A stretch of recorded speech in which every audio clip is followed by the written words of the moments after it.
Stop that. Stop that. Stop that. Yeah, I hear him chat to the noise. Move too quick, can't stop for the talking. I hear him chat with the walking. Just too sharp with the prize. White girls let it tell me I'm awesome. Yeah, hot like fire on the pan. If you wanna touch my please use caution. Cold like 0 degrees. I'm out the cage, gotta let out the beast. Revolutionary, gotta let out the streets. Locked in a cage, I'ma let out the sheets. We came for one man, forget my peace. You take the west, I'll take on the east. I'ma put him in the cage, never let out the. I hear him chat to the noise. Move too quick, can't stop for the talking. I hear him chat with the boys. Man so tough, but mans keep walking. Yeah, just too sharp with the prize. White girls, let it tell me I'm awesome. Yeah, hot like fire on the pan. If you wanna touch my please use caution. Stop that. Stop that. Stop that.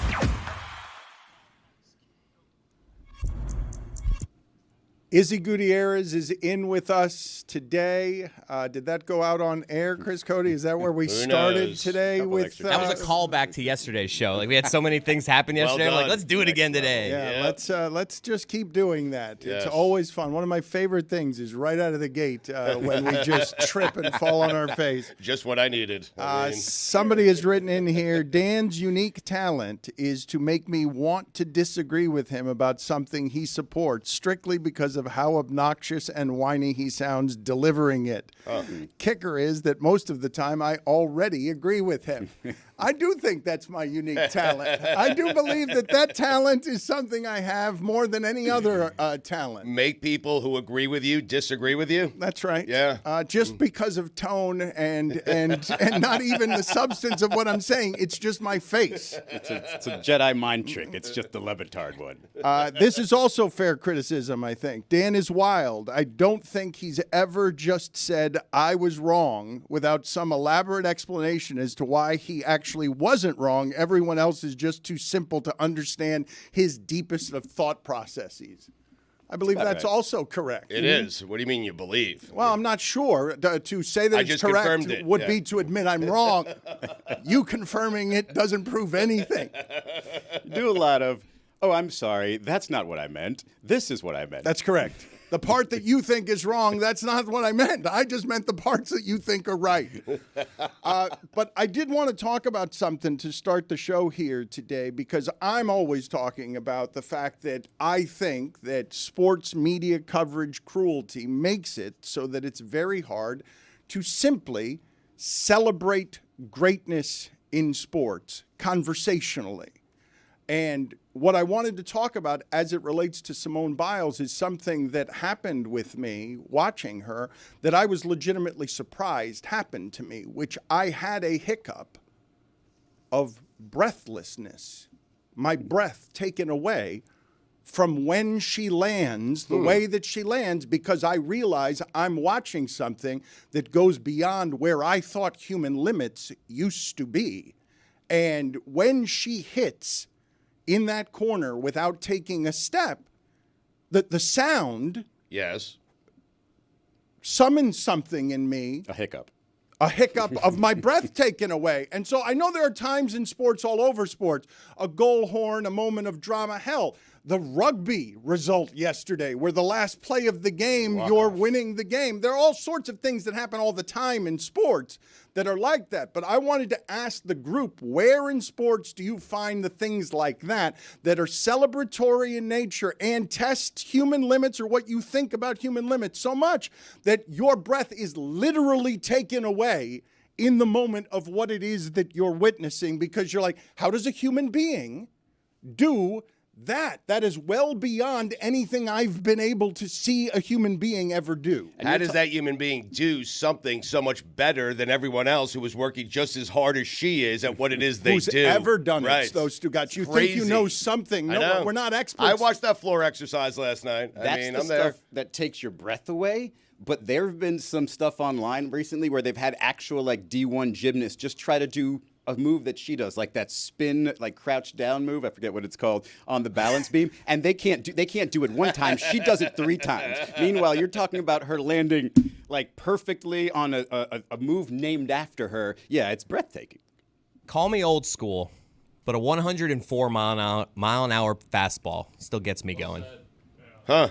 You've been struggling with the speaking lately. What's going on Lately? with you? What's Yeah, going I mean, on with you? I'm just saying more words, baby. I mean, this is me. It's that me and Chris do a bit of a ping pong match where we'll all like missay words, right? And then he'll look back at me, and then I'll look back at him, and I'll say something like, "I gotcha."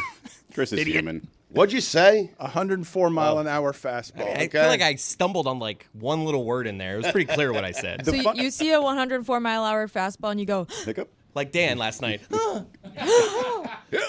You sure you just didn't have the hiccups? Like this is a whole segment built on a little gas? I wasn't left breathless because I realized that I had to save my breath for a more pressure-filled competition. The U.S. entered that medal round in the team gymnastics final a minus 1,300 favorite to win the gold.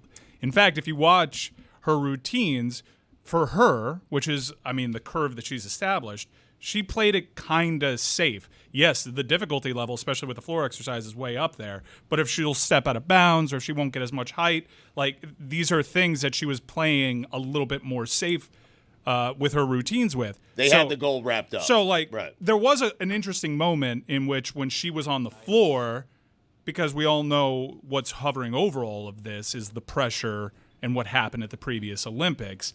There was a moment where she just basically has to avoid a total disaster, and they win the gold.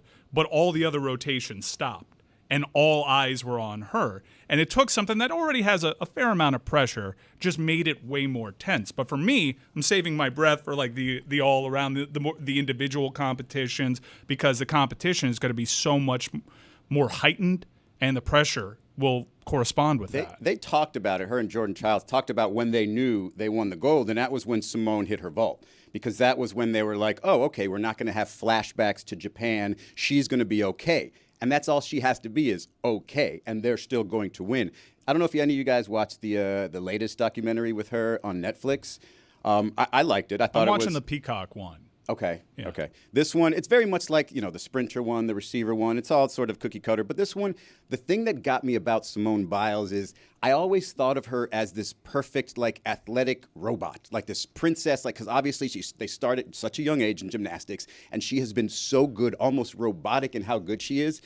This humanized her in a way that made me say, oh, wow. Like, I'm going to feel the pressure for her more than I did back before I knew her. Because I thought she was just, again, this freak of nature who can do this at a moment's notice with no practice. Even after her bailing on the last time we saw her have to deal with pressures of this kind and saying, I'm not going to do that, I feel like I'm going to get physically hurt. It felt to me like a computer glitch, that. Especially because there was no fans, everything was different, and so it probably felt different to her. And I was like, oh, okay, they'll reprogram her, she'll be fine. But then watching that and seeing just the lack of confidence that comes up even when she was younger, even when she knows that she's the best in the world, all that is just hard to fathom when you're as good as she is.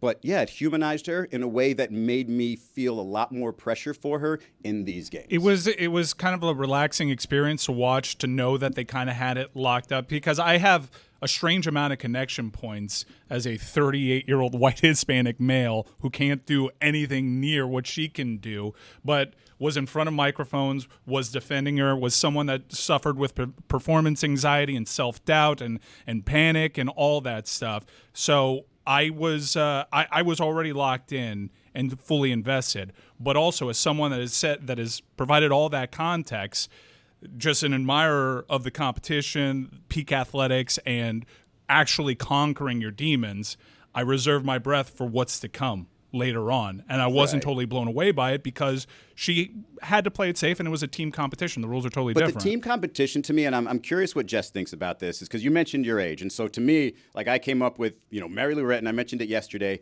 and how difficult it was for the U.S. women to reach the top. And now that they've stayed there for such a long time, something of a gymnastics dynasty, if you will, Jess, how do you see that? Because I've always seen it as so stressful, so difficult, and that this team has overcome so much, whereas now it just feels like kind of a cakewalk.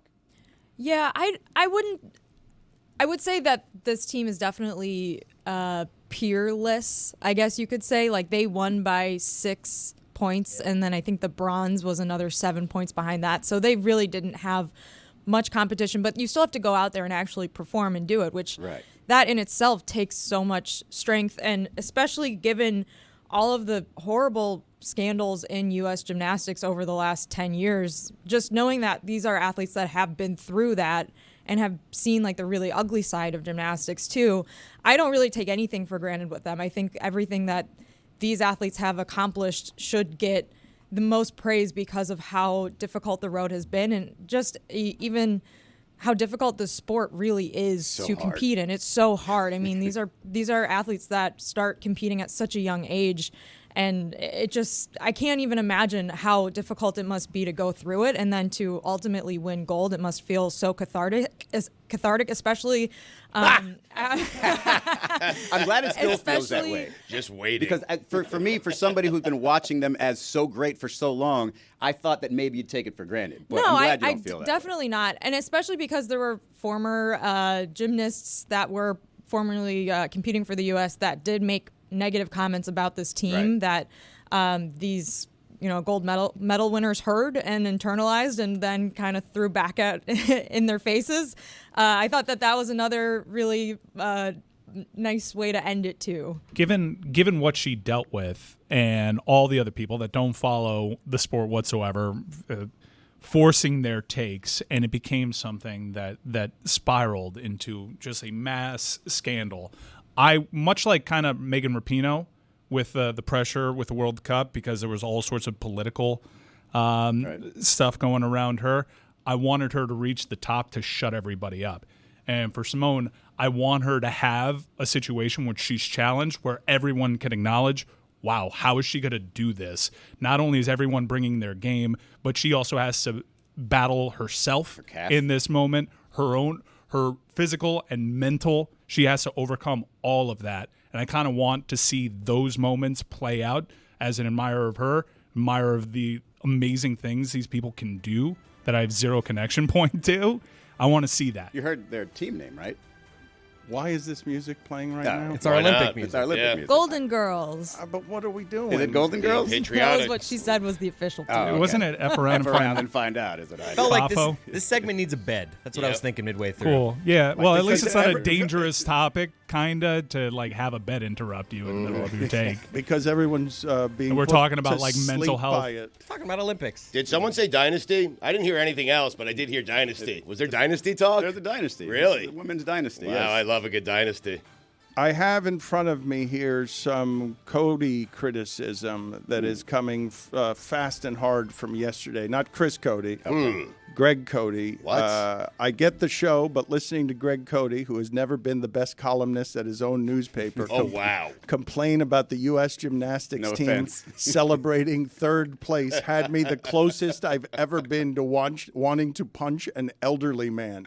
I've thrown 3 punches in my entire life. I also got a text from a friend of mine who used to be a gymnast, and he wrote, "I'm 2 seconds into your first hour, and I bleeping want to kill Greg Cote for on my men's gymnastics team. Stugotz can go bleep off as well. What did I do? It's the hardest sport in the world, sans wrestling, and those guys went 18 for 18 in hit routines. It was a magical night, and Stugotz and Cote all over it because they finished in third place. What do you mean, what did you do? They were good, just not good enough. I mean, I'm sorry. The ultimate Cote sequel would have been if he came in today and said that the U.S. women's team didn't celebrate enough. They should have celebrated more because they got gold. I would have loved to hear his take on the U.S. women's rugby team who won bronze on a walk-off and apparently were supposed to celebrate with handshakes, according to Greg Cote. That's correct.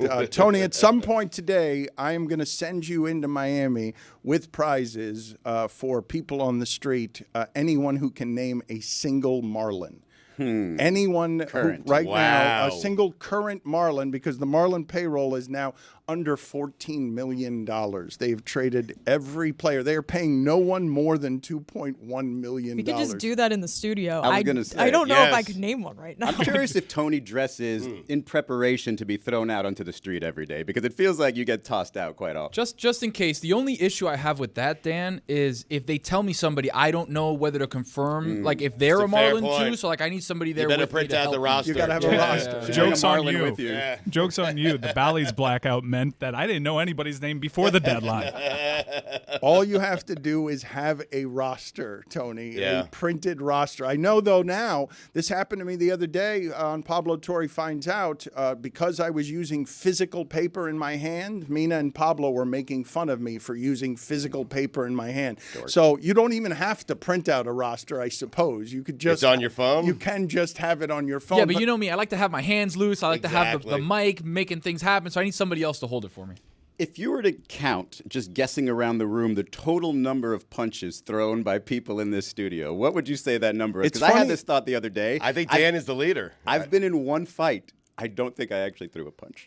Hang on. Does anyone else have a sister? Because I think that puts me head and shoulders above the rest of you. Well, I do, but I didn't punch them. I had Yeah. a fight where all I did was throw one kick.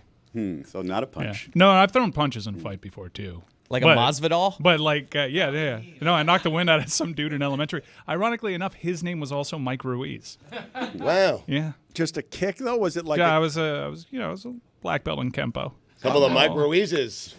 Cutting it up. Kicking it up. He charged me. He was so it was a front charged me. kick? It was no, like, no, like- it was just like a little side kick that I put a little something on and he knocked the wind out of him. Little extra. Boom. Yeah, Fight nice. done. King of the Mike Ruizes.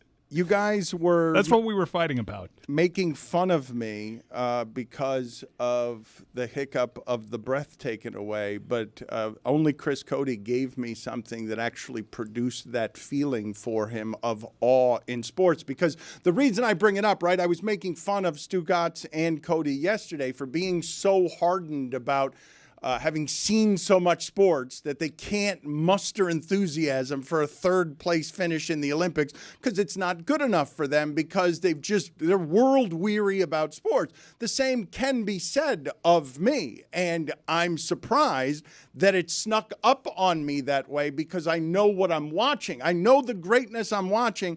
I know that this has no precedent. She's older than a girl now, right? She's married. Yes. She's 27. So yeah, but okay, sorry. So I didn't I know her age. it's easy to do that, especially in that sport. But like, there's a 33-year-old Brazilian gymnast now. Like much like sports medicine and science has advanced in other sports, it's happening in gymnastics as well. And you're seeing much older athletes than you used to. There's a 39-year-old who's leading our basketball team. He's playing great. He's playing as well as he's ever played. I'm starting to wonder if he's going to play in the LA games. Seriously. 4 years from now. He's already said he's not going. not, He yeah. said he's not. That's what he says now. We'll see what happens. Keep the door LA open. is hometown. Keep the door open. We'll What else see. is he Get gonna Bronny on the team. I mean, how about that? Wow, that would be quite the accomplishment. Not just get him into the NBA, but get him onto the Olympic team. Whew. Over Jaylen Brown. Over Jason Tatum. Chris Cote, do you have for me the sound of you trying to say 104 miles per hour? Yep, right here. Must feel so cathartic, especially. Well played. That is not That was right. me hiccuping That like is Dan last not night. Fair. Breathtaking. You don't have then the sound of you All right, I saying have it? it. 104 mile an hour fastball. You screw up mile an hour one time, tough and one. you can't talk. Gotta about slow it. the MPH. tongue down a little bit. I don't think it's a ridiculous thing to say or experience.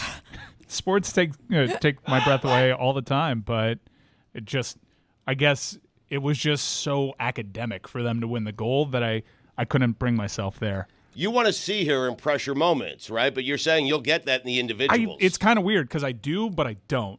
Like No, you do. I don't want to see her tested that way, but I want her to shut everybody up. It's kind of weird. Like if it does bring up a performance anxiety and she has to overcome that and she succeeds, that's amazing. If it becomes too much for her, I don't think anybody wants to see that or have those conversations again. So I don't know. Here's what I'm rooting for. Her to do awesome. Her to overcome everything. Yeah, but with and for no her to be challenges, Mike? No. I want her to be challenged. I want the pressure to be there. I feel like that was like from the Olympics 4 years ago. I'm hearing like some like Asian influence here. It's very distracting. Mike, I think her challenge is going to be now just being in the individual competition and not having the support of her teammates, not knowing that, hey, my first two teammates nailed their routine. I just have to be average and we'll be good. She's got to be probably at about 90% to win the all-around for her comfortably. And that means, one fall on the balance beam, one sort of tweak of her calf on the floor, and maybe she doesn't do, that first run to completion. So I think there's definitely pressure on her now, a little bit different, but I think that team competition really settled her. Don't you guys think she wants that pressure? She wants to challenge herself. She's one of the great athletes we've ever seen. Yes, yeah, she's saying all the right things. To see if she can overcome it. If you've watched any of the content around it in any of her interviews, she's saying all the right things, and she's excelling in her field of play. But she's not overconfident. She's not selling herself as like this NFL guy, oh, I'm the best receiver in the league. She's being honest, and that's what I love. That's what I feel like I learned from her in that Netflix doc that I feel is continually coming true now. She is just not the perfect human being, the perfect athlete. She's got things to overcome as well. Yeah, and it's a unique prism to have the conversation about performance anxiety in athletics, too, because everyone would acknowledge she's the best. Mm-hmm. Like, you can understand if someone's chasing Simone, like why they're feeling performance anxiety. But it was really difficult the last time we had these conversations for people to wrap their head around her specifically feeling performance anxiety. And that's why you had a lot of people coding what she was doing as quitting. It's not just that she's the best. It's that now that Serena Williams is retired, I'm trying to think around sports where I find someone who's that much better than anyone around them anywhere. Like a level of dominance where... Asia Wilson this season? Yeah. She's playing insane. And the U.S. women's basketball team, they won on Monday against, was it Monday or Sunday? I can't remember. Against Japan. Not their best shooting day. Had like 2 3-pointers. Still won by 26 points. Monday, yeah. Doesn't matter who's shooting around you if you have Asia Wilson, Breanna Stewart. Ooh. I think Shaq felt that level of dominance when he was at his peak. More so than LeBron just because of his size. I think Mahomes does right now. That's a great one. Yeah, Mahomes. Yeah. It's funny that you should say Mahomes because I'm not sure Mahomes would say that when the playoffs started last year. Like, given the problems that, like, you were doubting. You were very loudly doubting Mahomes. And this incarnation, that incarnation of the team was the weakest in the last 5 years and the most doubted we've seen in the last 5 years. I would assume if Simone Biles can be subject to doubt, that Patrick Mahomes, too, in that spot could be subject to doubt. I think McDavid flashes it, too, where he does things that no one else can do. It's harder to stick out in a team sport because there's so many variables. I don't think Mahomes is any less excellent if his team falls short against a very good San Francisco 49er team. I think I'd apply the context of the limitations of the receiving core and whatnot and struggling to bring them online. It's a lot easier in solo sports. If a golfer's locked in, I see that with Scheffler. In combat sports, you see it manifest physically, mano a mano. If you have a pound-for-pound MMA fighter or boxer that's just dominant, you can understand it because it's easier, because there's no one else that's mudding things up. If Simone comes back in the States for the next Olympics and wins all gold, and maybe even gets a picture that Dan loves, holding the flag as the flag bearer, she's going to be the next LeBron. Like that is the type of thing that's untouchable. Like, she's if already LeBron feels gets like out of the way, I mean, right. Yeah. But imagine at 31, a gymnast at 31 years old participating and winning some level of gold or some form of gold, whether it be team or individual. That would be something that I just don't know if anybody can touch. McDavid is a great one because of how rare the thing I'm talking about is. You're watching all of these other people do the same thing at the same time, and you're looking at one of them and saying, this one is just so much more athletically gifted. He stands out. This one, but he's one of the best skaters on the planet. Not a good skater for hockey, like a great skater for humans. But Simone Biles' athleticism and the height that she gets on things where you're like, how is any of that possible? Mahomes does something like that with some of the trick plays. Dan, he takes something that we all know to be very difficult and makes it look fairly easy. Like win 2 Super Bowls with Kadarius Toney. Yes. Understood. Holland? But Josh Allen has better arm strength. Like it has something that you're watching. Debatable, but I mean, let's put that on TNT right now. Right. Put it on I'm the taking Mahomes against. Wow, Josh Allen's the guy. Put it on the poll And at Stephen Le Batard Morris. Show. Better Stephen Morris. He had a cannon.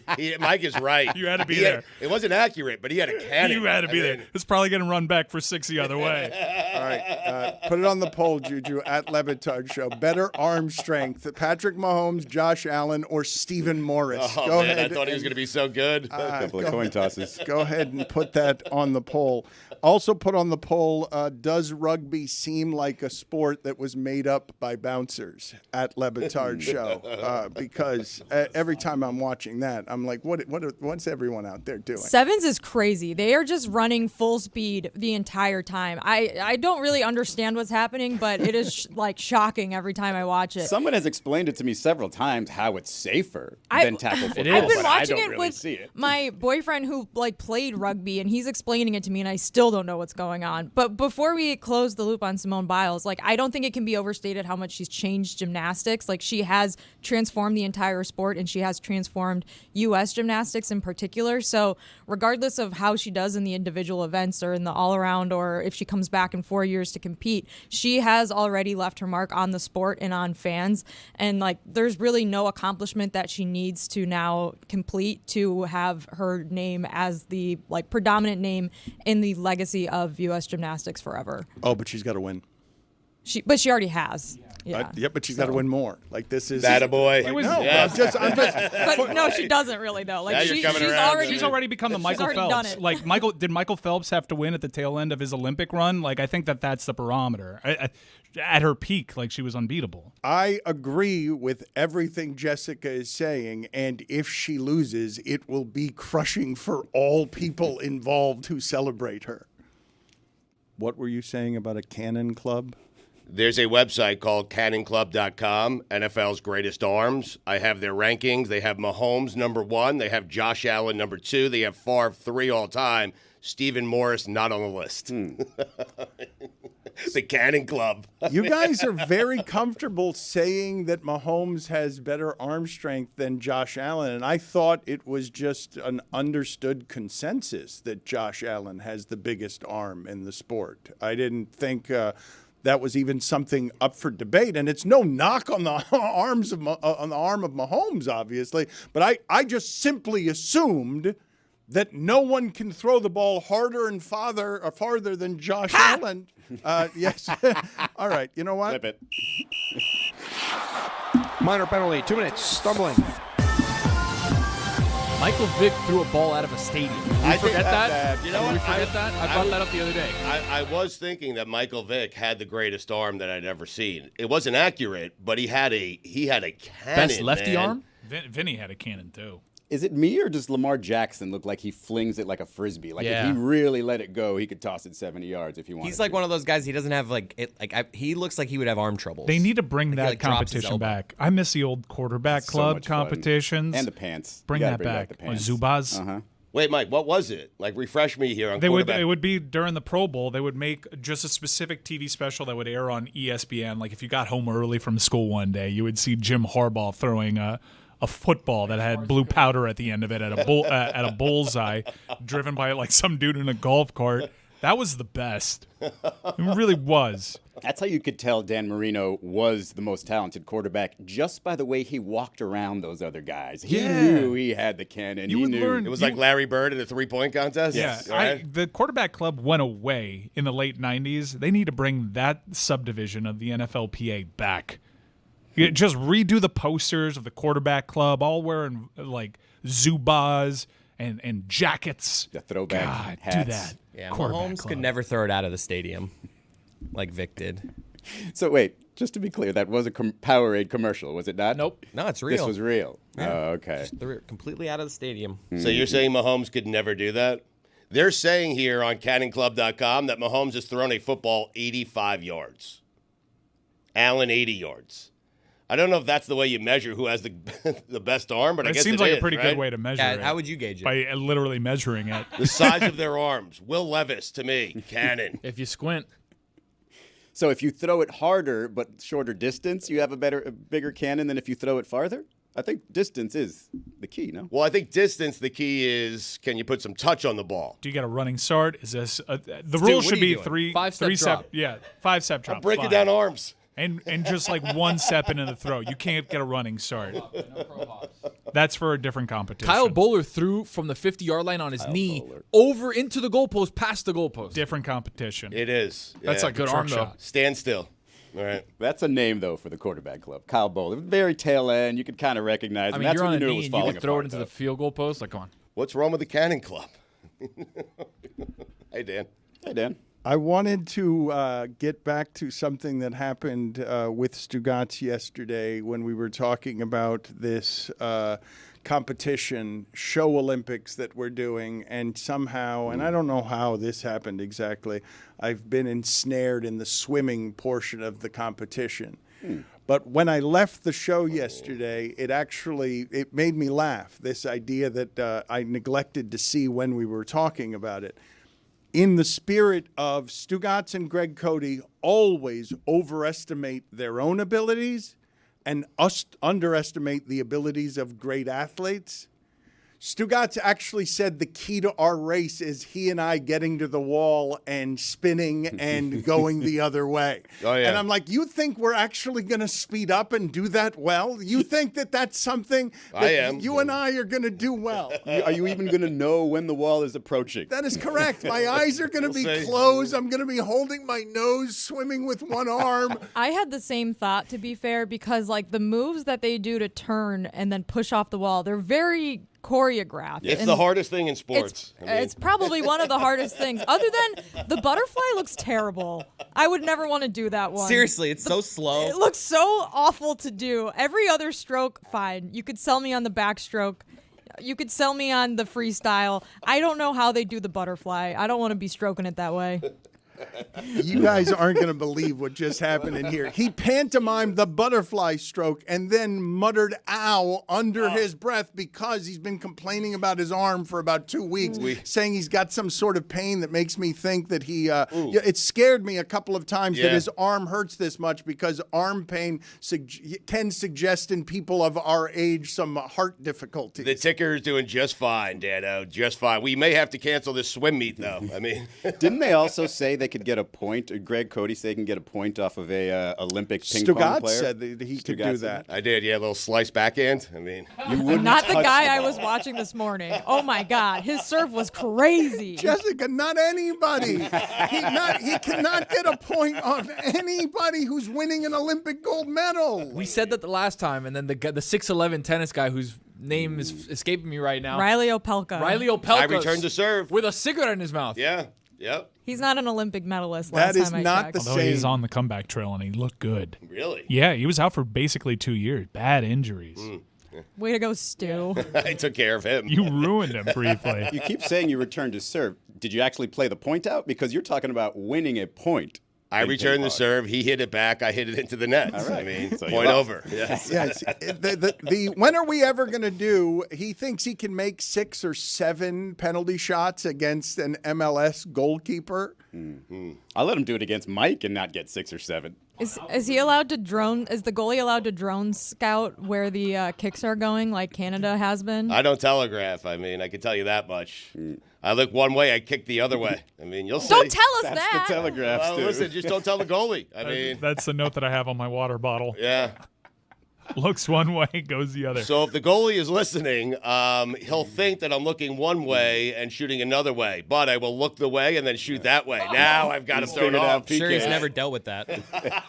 Can we have a basketball court here in the Elser? Is there anything? Do you want to give us any of your basketball bragging that anything you can do that we can actually test during the show? Because we've been wanting to do this goalkeeper challenge for about 10 years. We actually had it set it up a couple times. Stugotz didn't show up. That's not we had people willing to do it. Is there anything basketball related that we can test during the show today that you would be willing to say that you can do that I don't think you can do? I mean, I'm open to anything. I will tell you that no one has hit more threes in the history of Long Island basketball than me. So if you want to send me out there, if there's a 3-point stripe, I will go out there, Dan. If you give me 20 shots, I'm guessing I hit 10, you know? Now, this was 50%. this was a very College 3, by the way. Are you being defended?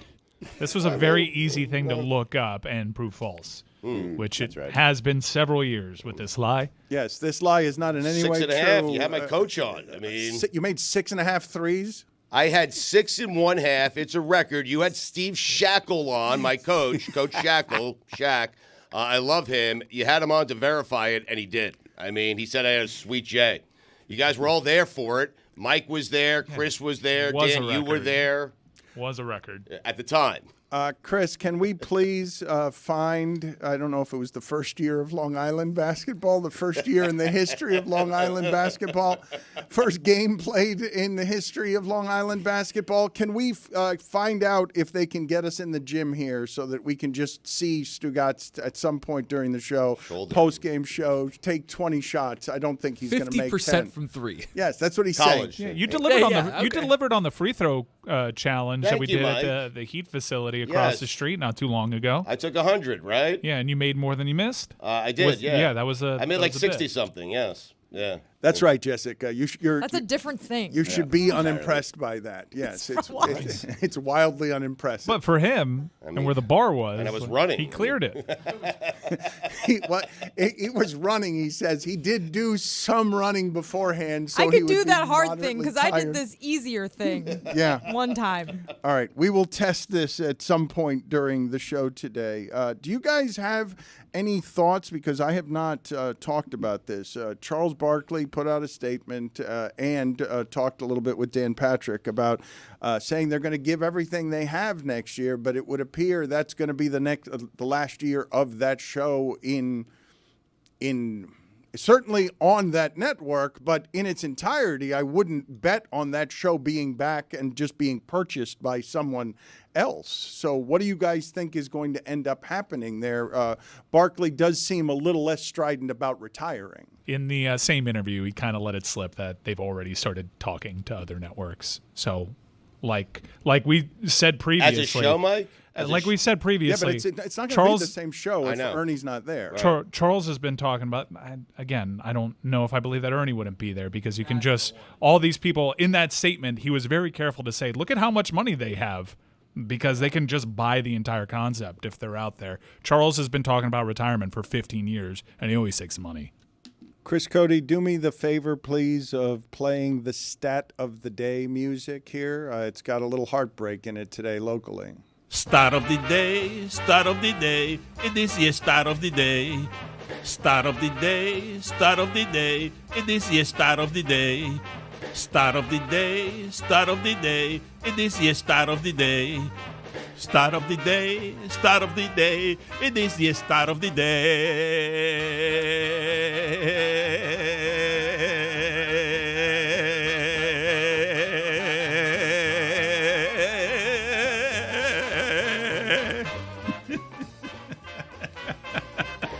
Jazz Chisholm became the first Yankee to hit 4 homers in his first 3 games. It's never happened before. It's a pretty historic franchise. One of them was against a position player. Yeah. Okay, but in 403 games with the Marlins, Jazz had 3 multi-home run games. In 3 games with the Yankees, he has 2 multi-home run games. That's a better stat, I think. Just needed people watching. Is there heartbreak, though? Is there heartbreak? Well, I'll locally? tell What's you the what. feeling? You say we're going to bring David Samson in here from Nothing Personal, but I will tell you that after saying earlier this week that when the Marlins made that trade, my initial feeling was good for Jazz. He'll get to play with another team. When I saw him strutting around third base, electricity in the ballpark, pimping out the trot, I felt bad. Like I felt bad for South Florida seeing him in a Yankee uniform. You can't control how you feel in that moment. I was surprised that it's how I felt. I'm surprised you felt that way because I don't think Jazz has done enough, and I don't think the fans care enough about him if he goes somewhere else and wins a World Series with the Yankees. I don't think anyone's going to care. For me, Sam Darnold, who the Jets drafted, he is now the starting quarterback in Minnesota. If he turns into a great quarterback in Minnesota, that is a reason to be upset. That's a reason to be sick to your stomach because you had him as a Jet. He went to Minnesota. He turned into a great player. I don't think anyone cares about Jazz Chisholm down here. That's not true. Oh, come on. You think he has some sort of attachment to the city where people care that Jazz is doing it in New York? People who care Nuts. about the Marlins. What do you mean? What do you think, Samson? What are your thoughts here? I rooted against every single player I ever traded. And I wanted them to get off to cold starts. I wanted to be proven right as quickly as possible. And believe me, the Marlins brass, as they watch what Jazz has done, they'll rationalize it by saying it's only a few games, and they'd be correct. Overreaction is exactly what you're doing, but the stat is the stat, but it's not what you want to see. You want to see your pitchers get rocked, and you want to see your position players go into a slump, especially with what the Marlins did yesterday, which I believe is great for the franchise. And I never had the guts to do what they did. Not what you want to see. You want to see me of doing. And believe me, we did a bunch of redos. Yesterday really was one of the great one-day redos in the history of a franchise that's had a lot of days.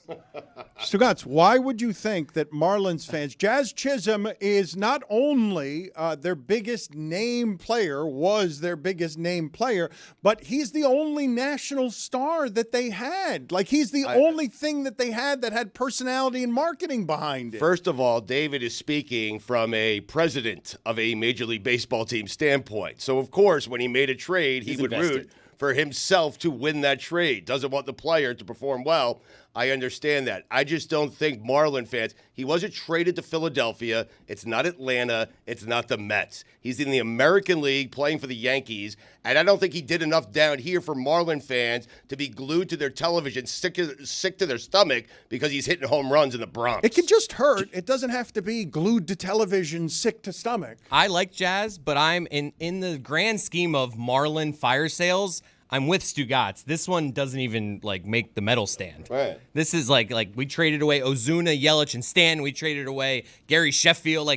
This is nothing compared to those. The only thing, and I'd like to hear what David has to think about this. The only thing is, because he's young, if he does turn out to fill his potential somewhere else, could that have happened here? But if he turns out to just be maybe a 1-2-time All-Star, has a nice little career there with the Yankees, yes. I don't think anybody in Miami or South Florida really cares about Not just young, though. Fun and interesting, too. It's not Average. just young.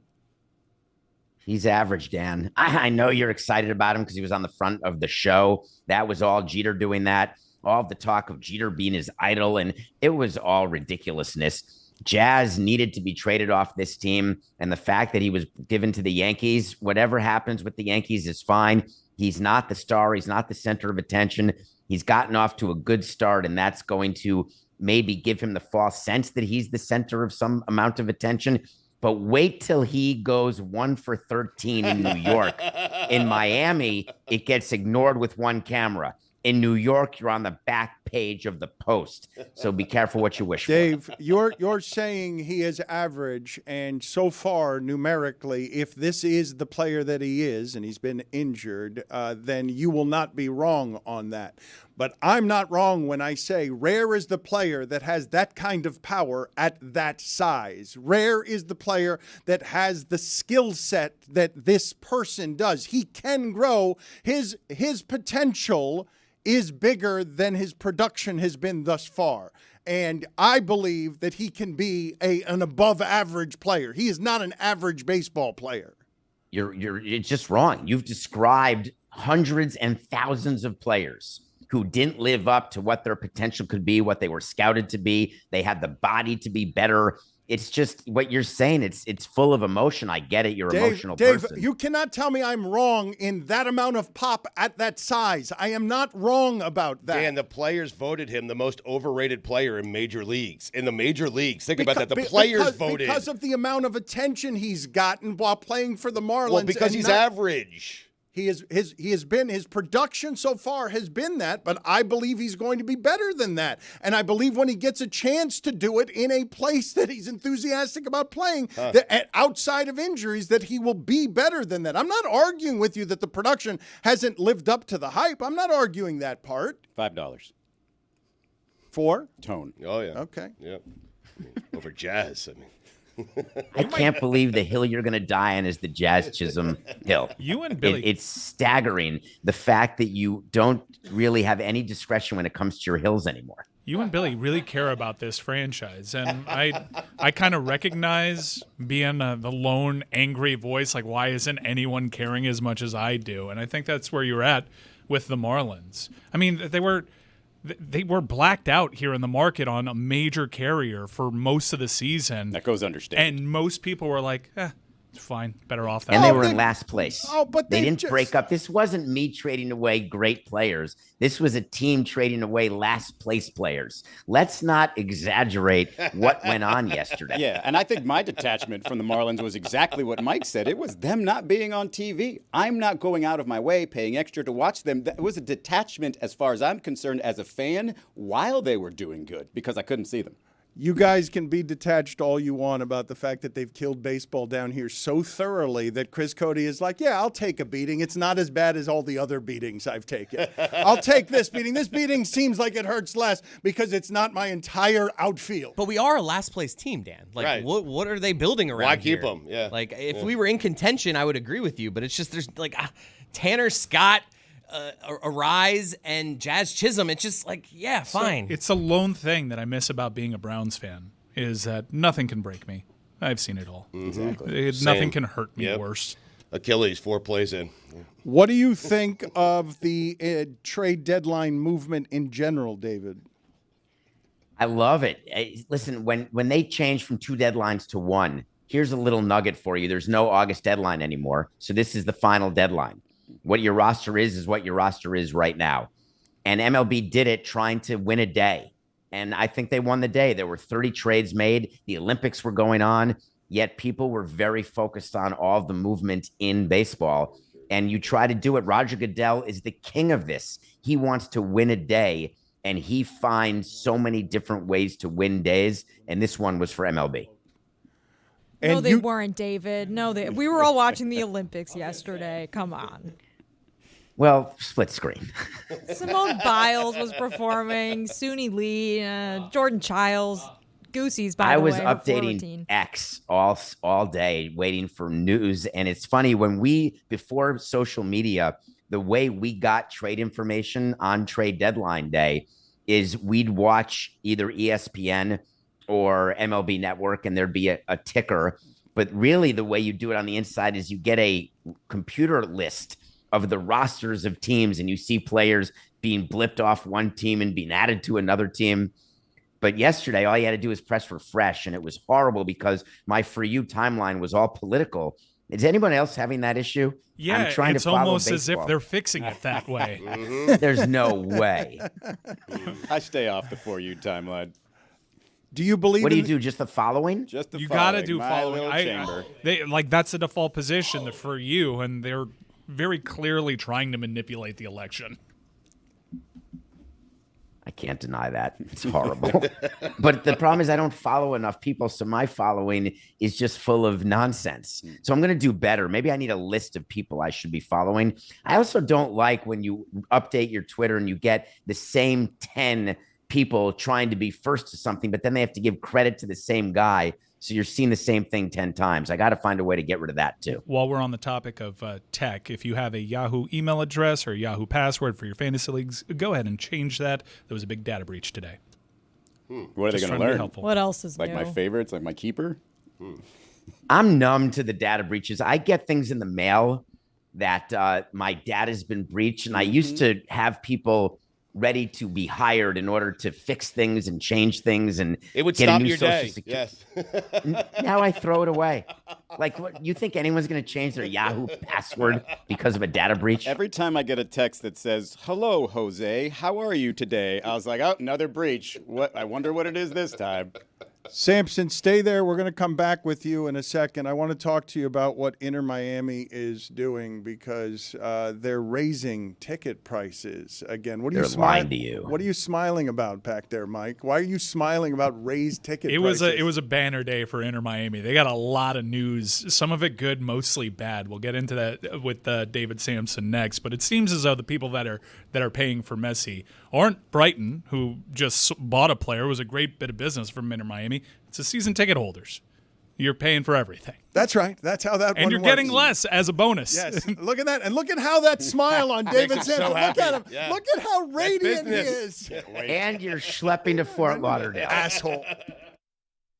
So a lot of news on the Inter Miami front, as we alluded to. Not only did they raise ticket prices, some benefits for ticket members going away, so they're getting less, being charged more. They're peeling away things like friendlies, and cup competitions were kind of dicey, dependent on the competition, but that's not included. You essentially get 17 matches for this newly increased season ticket price, and it should be noted that Messi has missed more than half of the Inter Miami matches this season.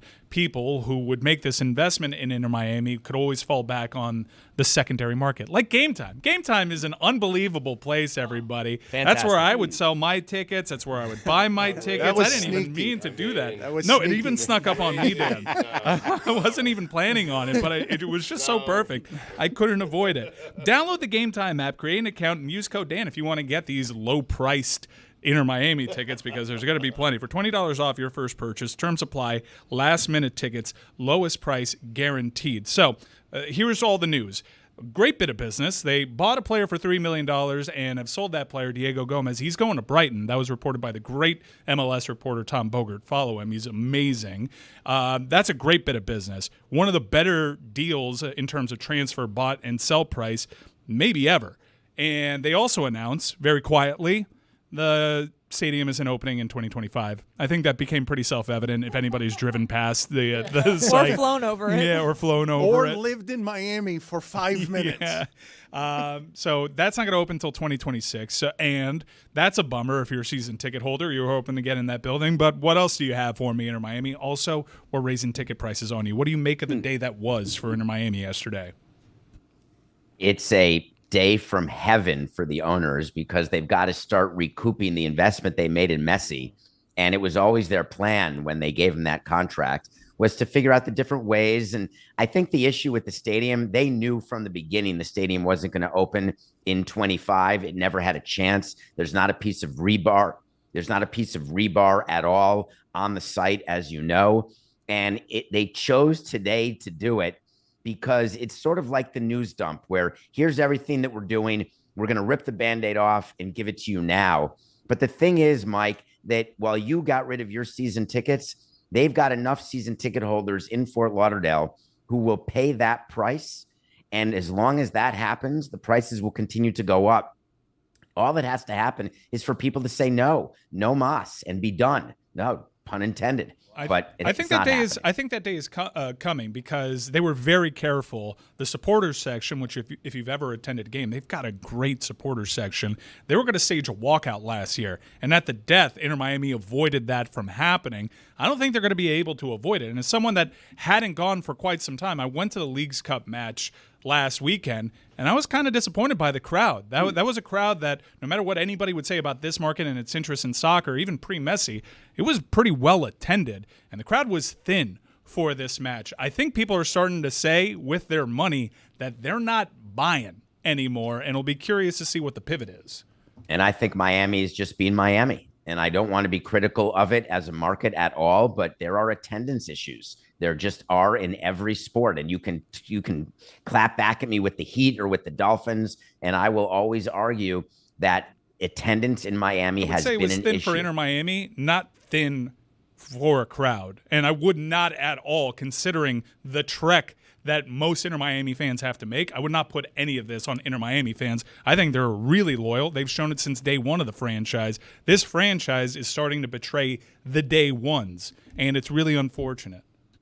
It's a tough thing that you have to figure out when your team is now worth $1 billion, which is what Moss claims. You are going to, at some point, betray your day ones, because it's like with a growing show.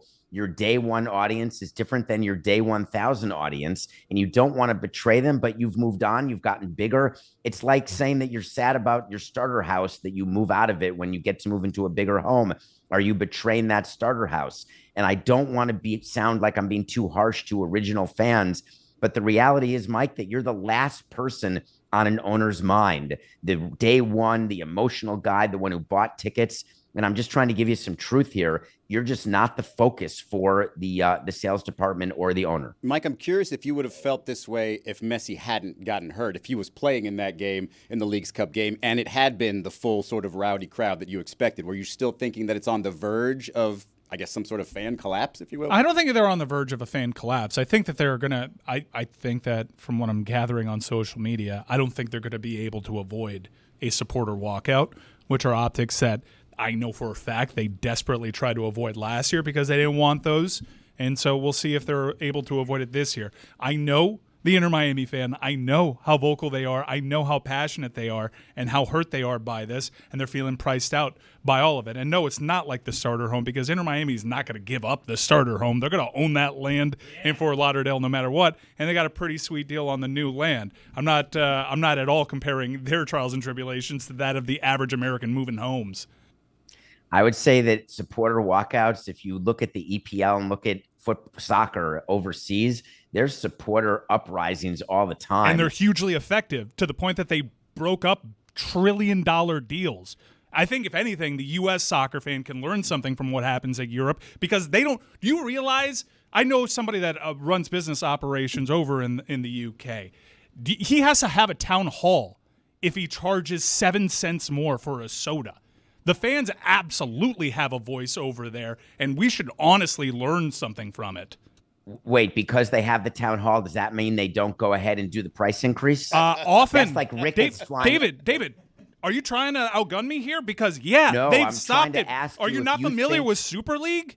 Like, they stopped that, and it may come back, and it's going to be totally different from what they tried to shove through the door. Yeah. No, they've stood in the way of capitalism, progress, if you're looking at it from a business standpoint, for decades on end. So would a fan walkout even work here if the fans don't have that type of pull? I don't know. America is totally different because I think the consumer is largely resigned to them being powerless when there's plenty of examples abroad. What does it mean for it working, Mike? I'm trying to understand. Does it have to do with payroll? Does it have to do with finances? Does it have to do with the worth of the team? The consumer in Europe has successfully, time and time again, stopped ticket price increases, has stopped price gouging time after time. Do you see some of that incrementally? Yes. Do some clubs get away with it more than others? Yes. Do fans force people to step down from their positions? All the time in the UK.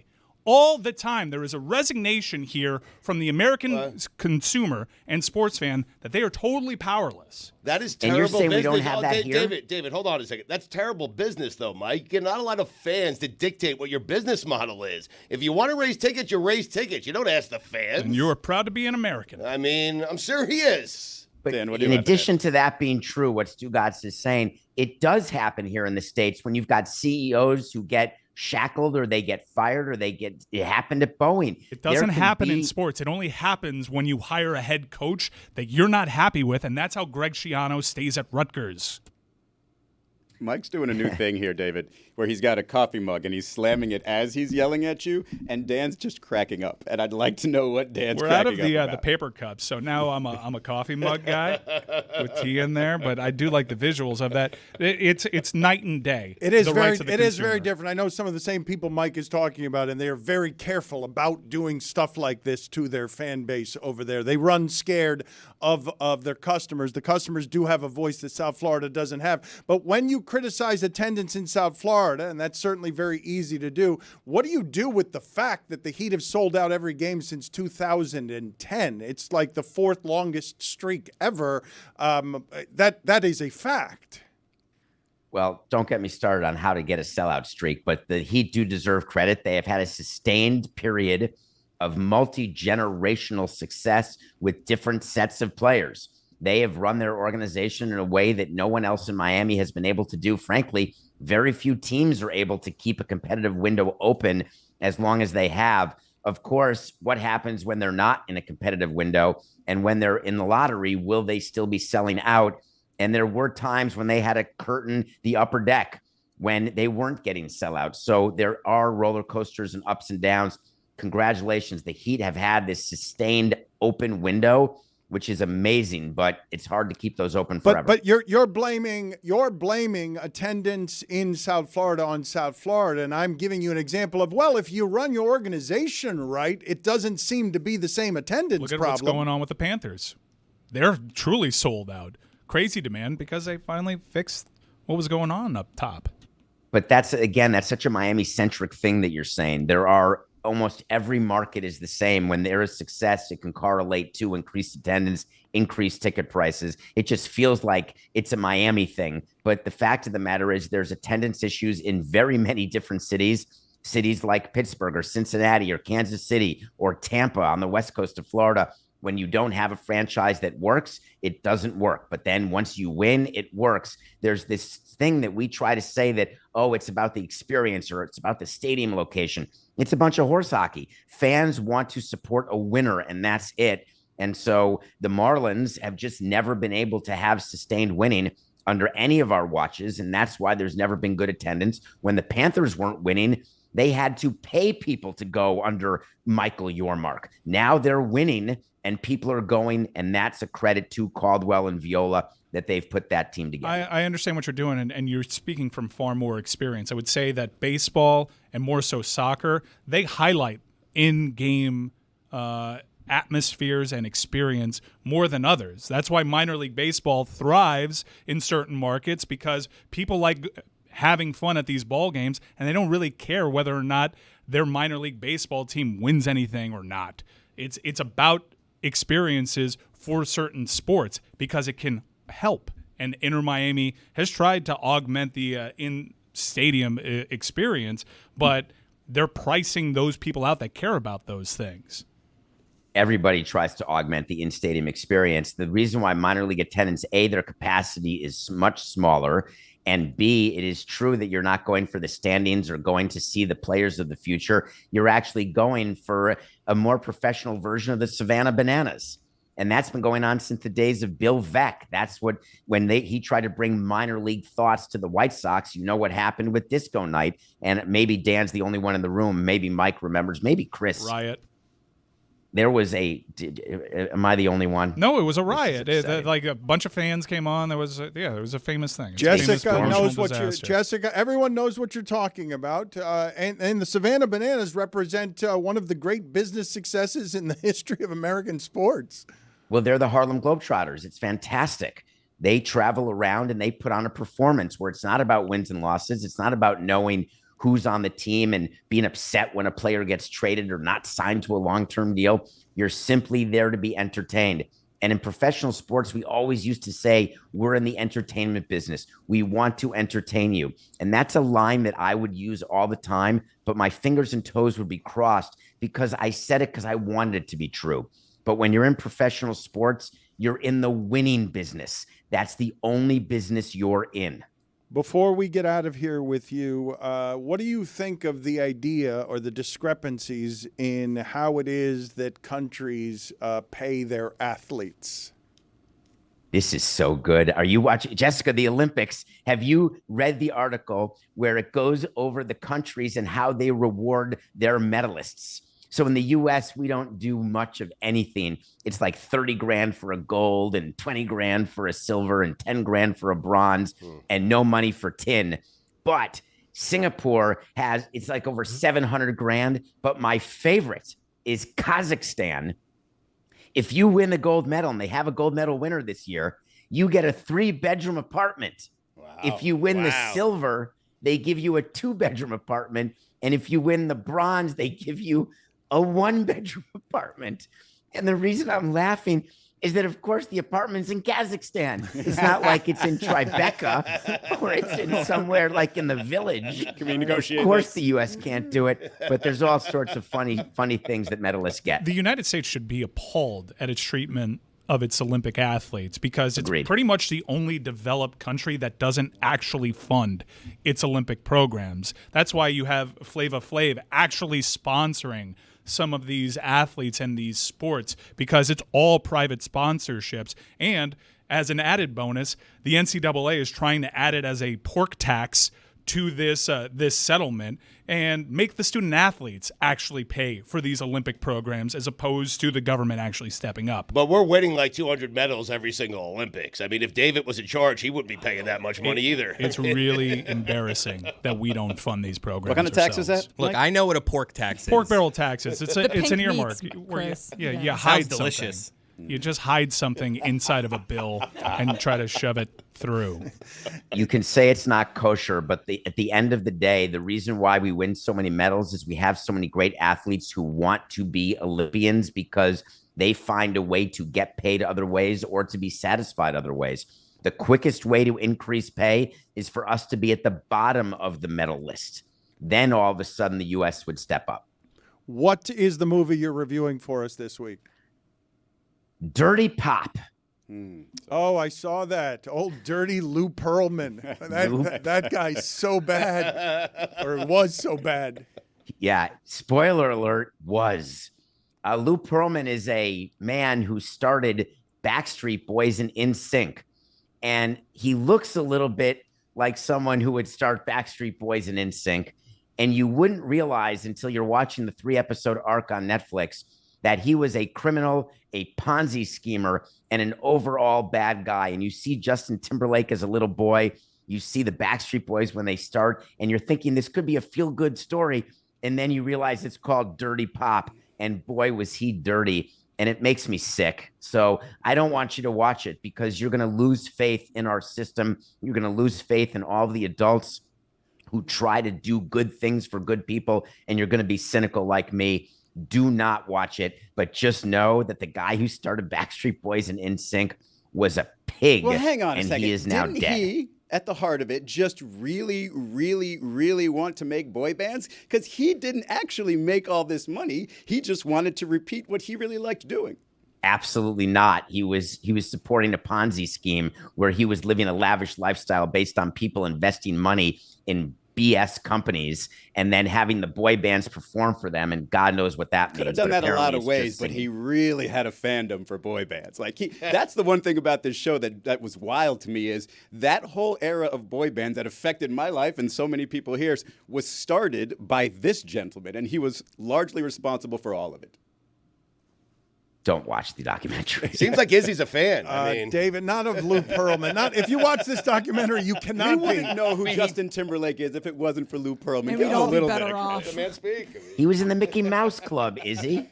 What are you there's talking a lot about? of Mickey Mouse Club members that don't make it that big. See you later, Samson. Good talking to you. I will remind the audience, Nothing Personal is a daily podcast that is skyrocketing because he does a lot of subject matter that most will not touch. Thank you, David. Good talking to you. Take care. I wanted to continue here with something that we got into because you guys are in a funny place with the Marlins that I totally understand. And it is the worst place for a sports franchise to be. The sports franchise would prefer its customers to be angry because angry means you still care. The way that Chris Cote and Stugotz just talked about what the Marlins just did, indifferent. No anger. Yeah. Indifferent is the worst thing that you have in a customer base. And this franchise has very much earned that indifference because it has burned through so much anger that turns into betrayal. I thought that was largely dead in me.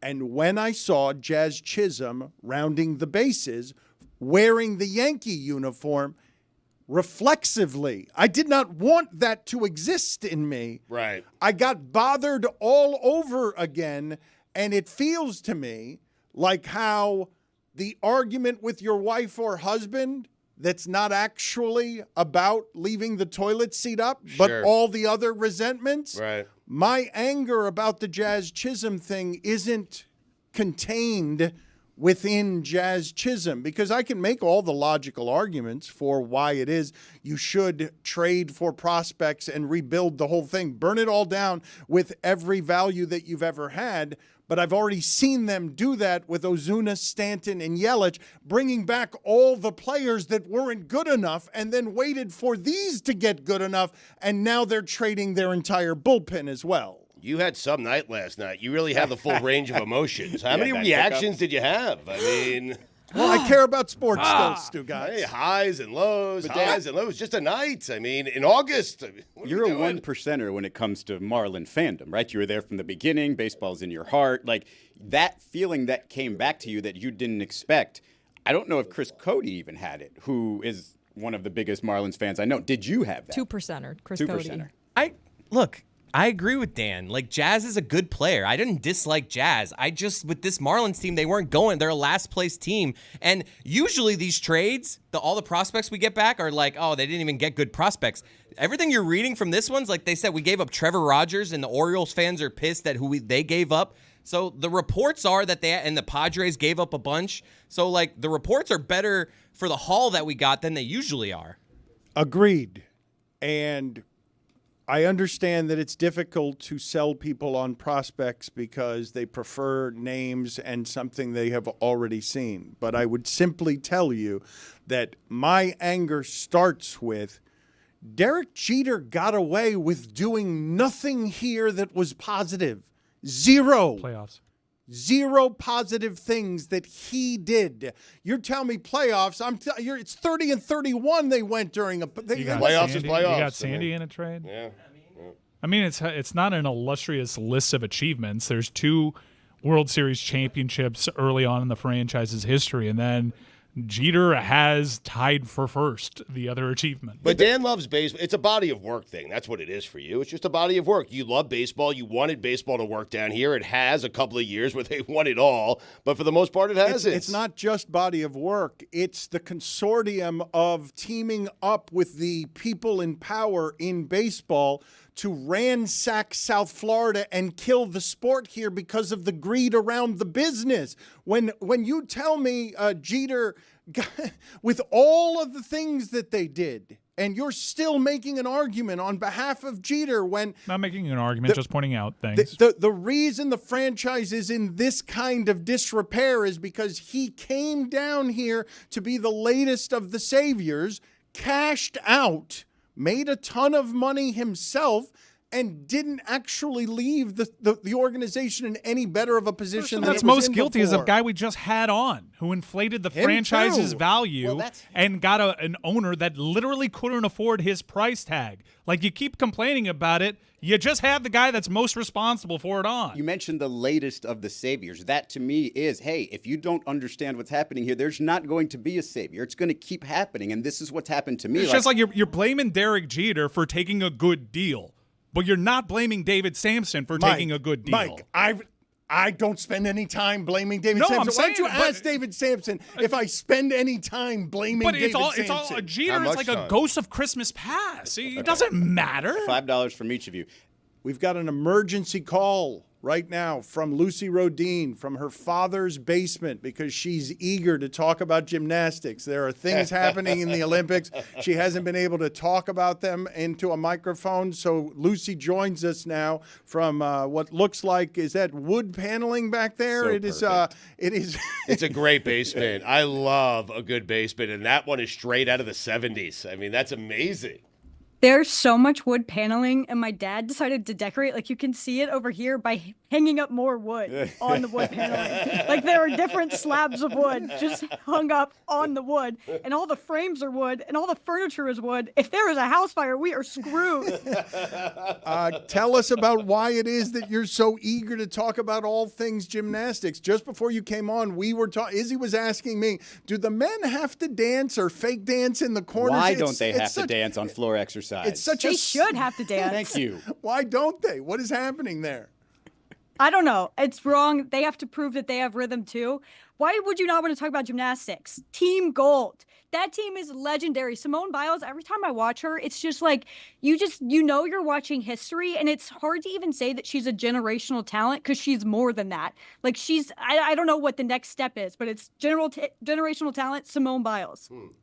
Lucy, we didn't really get to talk about the rest of the gymnastics team yet. We've only really talked about Simone Biles today. So can you talk about some of the things that the rest of this team has gone through to get back to the top of the podium in this Olympics, specifically Suni Lee, who was kind of the star of the Tokyo Olympics? Suni Lee, like every time they play her story, it makes me want to cry just because to go through the things she's gone through, where she won gold at Tokyo in the all-around competition. And there was a lot of pushback to it because we all know Simone Biles opted out of that Olympics after getting the twisties. And so she had to deal with like horrible stuff online, which ended up being the least difficult thing she had to deal with. She goes and she's a gymnast at Auburn, wakes up one day and her face is completely swollen shut. She like can't breathe, gains 45 pounds in like 2 weeks, and finds out that she has this like kidney disease that they don't know if she's ever going to play gymnastics again, that she'll ever be able to compete. So she had to go through like insane like medical procedures and training to get back to be able to compete. And it started from scratch. She lost all her skills. Like her body was still recovering. Like 45 pounds in 2 weeks is like crazy.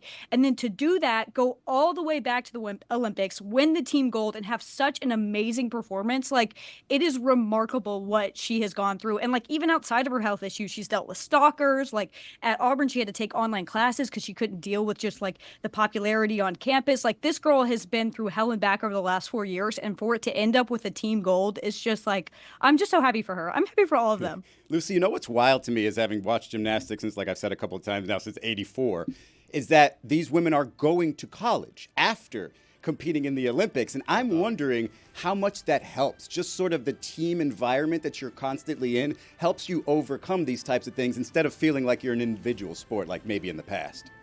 Yeah, what's weird is this is sort of like feels kind of like a new trend. Like previous Olympians, they would just compete professionally. And I think there's a big difference in what NIL has brought to the space, where you're able to compete and make money. I know that Jade talked about it, how going to Oregon State and like having that constant, just like having coaching all the time, having the ability to hone her skills at maybe a smaller level, just being the collegiate stage, has helped so much. And there's the ability for these athletes to make money now. Jordan Childs goes to UCLA. Hesley Rivera's 16. She'll probably go to college. That's crazy that she's 16 years old. That actually upsets me. Like, you're not allowed to be more accomplished than me when you're 16. Like, that's just not allowed. But it's really cool to see these like collegiate athletes. Like, that's crazy that they are competing right now in Paris, and 3 months from now they're gonna be at a frat party. That's insane. I just saw sweep across the faces of Jessica and Mike. I'm not totally sure I have this right because I don't know what they're saying to each other, but that music does give off more Asian spa than it does Olympics. Chris is really married to this bit because he's insistent that this is the Olympics theme. And I'm like, yeah, on that service, it was for the Beijing Olympics. Yeah. And he's like, we're in too deep. I'm like, no, there's plenty of time. No one's going to call you out on continuity if you decide, you know what, let me get something more culturally appropriate. But it doesn't feel to me like athletic glory and gymnastics. It feels me getting a medal right now. It doesn't feel like a spa, though. No, you're getting worked up for you getting a medal in Beijing. Spa, I mean, can we get the rights to play the heavy metal band from the opening ceremony, Gojira? Can we get those rights and play this during our Olympic for Korn segment? This fall. Oh. This has deep tissue massage in it somewhere. Where are you getting these massages? They're not relaxed. I got a deep tissue massage once at the Mandarin Oriental, and that kind of feels like what I heard there. It feels like Epcot. It does. There's going to be people on drums in a second, and I'm rounding there to just get an egg roll in me. This is what I enjoy about our group and all its expertise. There is no one here who has more experience with what the music would be in an Asian spa deep tissue situation. It's not the humble brag that you think it is. Not certain you should be discussing that. I am a person Robert Kraft would like a word. Bona fides here. Lucy, are you excited about other things, or is it just gymnastics? Are you excited about the Chinese swimming meat scandal? I focused on gymnastics. I haven't been able to watch the Olympics. I've been kind of busy with personal things in my life that are none of your business. But now that I'm back, I got the gold zone. I'm ready to go. I turned it off so it wouldn't ruin the beautiful wood paneling view. I'm really into wrestling, which is kind of weird, and I'm really excited. That starts in a couple days. But for those that are following the tainted meat scandal of 2024, apparently these Chinese swimmers who have done very, very well in the pool, especially this year, are testing positive for a contaminant that they are claiming is in meat, but the levels don't necessarily match up. The Olympics, it seems like if you're looking to game the system, this is the year to do it, because there's all sorts of... Usually the Olympics sometimes outsource as a governing body over specific sports, and that's not happening. So you're having all sorts of different things happen in the world of boxing and whatnot. And the idea that you can come up with an excuse and all of a sudden they say, okay. I'm familiar with that in baseball. Someone used tainted meat not too long ago. But you could they offered them tainted meat to test. Hey, look, we test this tainted meat. It's clear that we're not cheating. It's nonsense. Like, to me, and especially in the Olympic sports, and it's happened with the USA, when it sniffs of cheating, it's usually cheating. I mean, do you remember... There used to be an East Germany and a West Germany. That was crazy. If it smells like cheating, it's cheating? The East Germans were always consistently thought to be cheating, and it turned out, yeah, they were. And so Americans have probably cheated in the past, certainly, and these Chinese swimmers, if they're testing positive and they're just letting an excuse be the reason why they continue to compete, I think it's nonsense, too. But Mike is saying if you're going to cheat, this would be the year to cheat. It seems like a lot of people, sleeping at the steering wheel, What they're testing for affects the heart in some way. That means you're sleeping while you're driving, right? I don't know if I think at the heart of it, no pun intended, it's supposed to improve your cardiovascular stamina. Yeah, just a coincidence that was in the burger I had. You know when you guys were on Soarin' at Epcot? This is when you fly over the Great Wall of China. This is the music that's playing in the background. I think it might legitimately be. Juju, put it on the poll, please. When it sniffs like cheating, is it usually cheating? I've noticed Izzy keeps going back to the well on his Olympics nostalgia growing up in the 80s. Lucy, since you are considerably younger than most of us, what are your sort of nostalgic Olympic memories that you think about when you watch the Olympics every 4 years? So I used to have to spend the summer in Iowa every year, which was the worst summer vacation ever. But it was pretty cool in 2008 because Shawn Johnson was representing the USA on the women's gymnastics team, and Lolo Jones, I don't know, she plays every sport, but she was representing the USA in whatever she was doing. And we got to go to their presser in Iowa and their meet and greet, which was super cool. So it was really awesome to get to meet them and see them. And I was a kid at the time. And then to see them perform was really, really cool. So the 2008 Beijing Olympics, I was 10. I was hoping you were going to say my favorite Olympic nostalgia was when they couldn't do the Olympics. You're just that young. They did it in Tokyo a year later. When she used the phrase that is part of the parlance for what it is that we were talking about with the twisties, it sounds so much nicer than it actually is. Yes. The twisties seem terrifying, but they have such a nice name. It seems so gentle. They got into that in the documentary. It sounds cute, like a little dance. Oh, I'm doing the twisties. Doesn't sound so cute if you have balls. Yeah, that's true. Jessica, thank you for the pantomime visual image of what it would look like Twisty! If somebody did the Do you ever twisties. get up and you're like, is it inside me even more than you? Because those are usually outside. Yeah, every day. So you are not, Lucy. You are not with Greg Cote, who is saying that our United States men's gymnastics team celebrated way too much for winning a bronze medal and finishing in third place.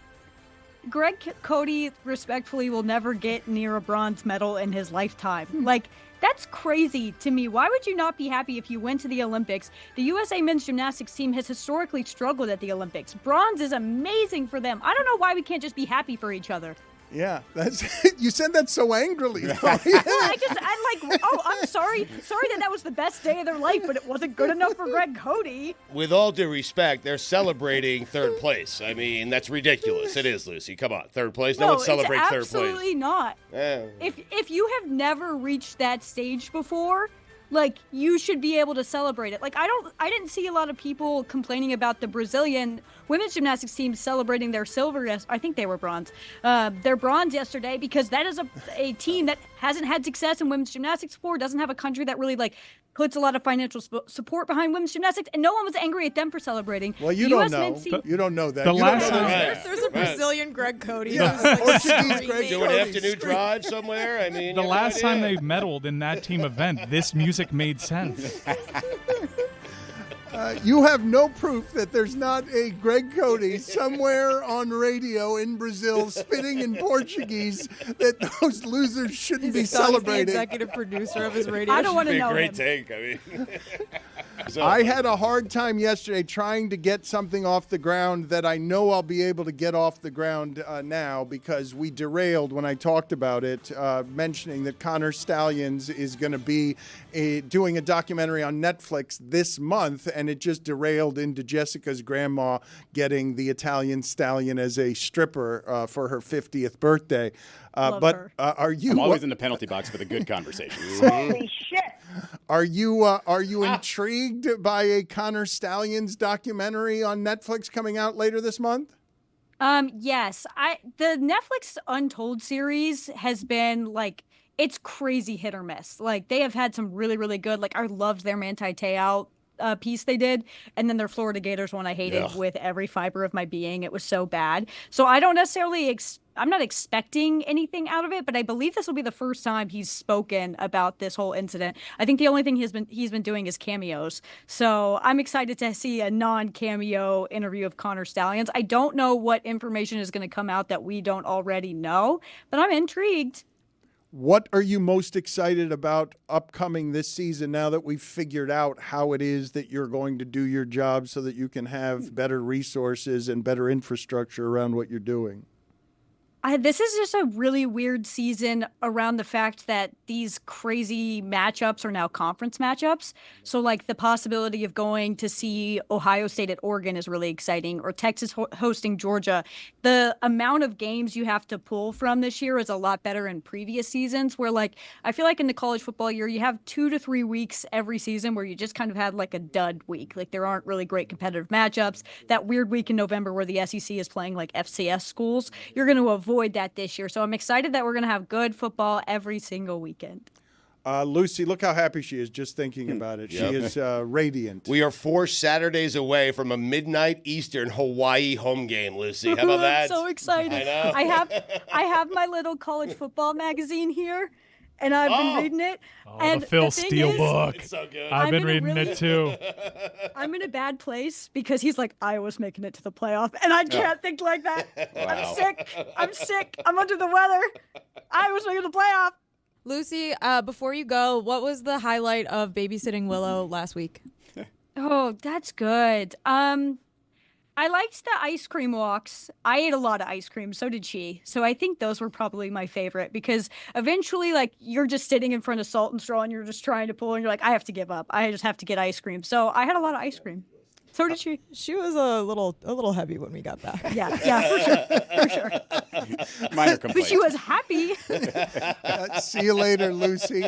You were really a bad influence on Willow. Willow was being, she was just being stubborn, and she just I resent that. sit in front of ice I'm a cream fun aunt. places.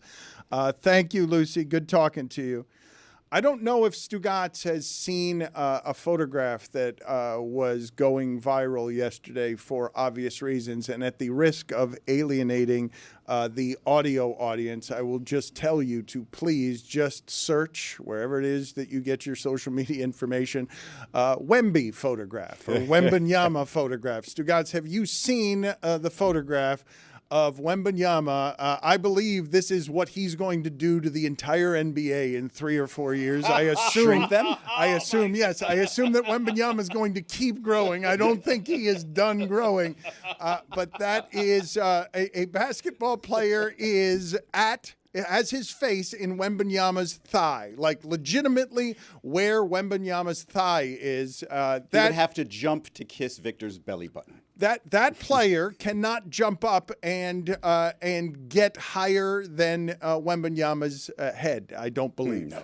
Did you see him getting stuffed at the rim? It happened to Rudy Gobert Wemby? too. Yeah. Wemby did? They got and Gobert did Fake too. news. By who? They have Wemby still camping out at the perimeter, which is interesting. An interesting way to use him, especially against Japan when Hachimura went out. They had such a size advantage, but they just stayed to their game. It's odd. I did notice, like, in basketball, in international basketball, you really notice when someone is below, like, the average height of the other team. But in gymnastics, it's the opposite. If you see someone and you're like, wow, that woman looks really tall, and then you Google it and they're 5'1". Yeah. I'm like, huh. Look at those long arms, crazy. 5'3". Did anybody watch the 3x3 basketball Yes. last night with I couldn't. Jimmer? Yeah. So there's another Barry brother. Had no idea. Yeah. Canyon. Yeah. Canyon is playing on this team. Apparently, there are Miami ties to it, but Jimmer was there, and there was a moment. It was a rough go. Jimmer had a clear path to a finger roll, and he hit the bottom of the rim, and it got me thinking: what if our best athletes played basketball instead of basketball? It is strange, right? Because on the women's side, there are WNBA players, and I'm always going to say 3v3. I don't know where X came from. It's 3v3. X just stole it. No, it's 3x3. No, it's 3v3. It's That's 3x3. 3 by 3. It's 3 on Yeah, 3. right. The commentator Right. he wanted to call it 3x3, so I got to do it. It's 3x3. But no, I just don't understand why we're using that level of player. Why can't we get other level of players? We talked about this during the postgame show yesterday. So the U.S. women's team only has 2 current WNBA players. They have one college player and one player who was sort of in the W and now she's not anymore, but she does like specifically 3x3 events. And so from what I understand, to select a 3x3 team, you have to have players that have played in a certain amount of like qualifying events. And so in the U.S., like our best basketball players are obviously players that want to play 5-on-5 basketball and they want to be on 5-on-5 Olympic rosters. So that's where most of the talent pool is focusing on. So it's like you're not getting your like 12 best Do we need 5-on-5 that, though? We just players need and then better your than Jimmer Fredette. Like, your that's next- what we need. Why couldn't we get like the big 3, the Ice Cube League? Those guys would qualify, right?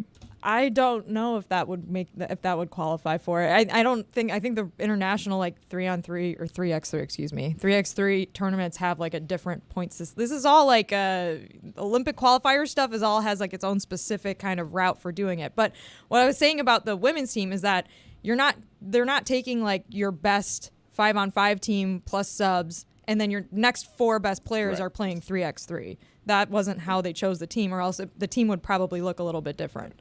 Izzy, I feel like you'd agree with me here. I don't like the 3-on-3 when you don't check up the ball. X. I need a check. They check. No. I saw Jimmer check. I see a lot of getting the rebound and then going out to the 3-point line when somebody's already made a basket. Takebacks. Those are takebacks. Yeah, So, take it back, no, they Tony. check. No, I saw guys. Jimmer Fredette check. I know, but it's not check on every play. Like, if Yeah. the ball goes into the hoop, we need to go check it back up. Yes. You can't get the ball out of the hoop and then start playing again. That tells me you've never played 3-on-3. I'm with Mike. I just need a single check and I'm good. It feels like a game No. to me. A One of couple of checks here and there. One you of the know? underrated parts of that cable guy scene was when Chip actually checks the ball.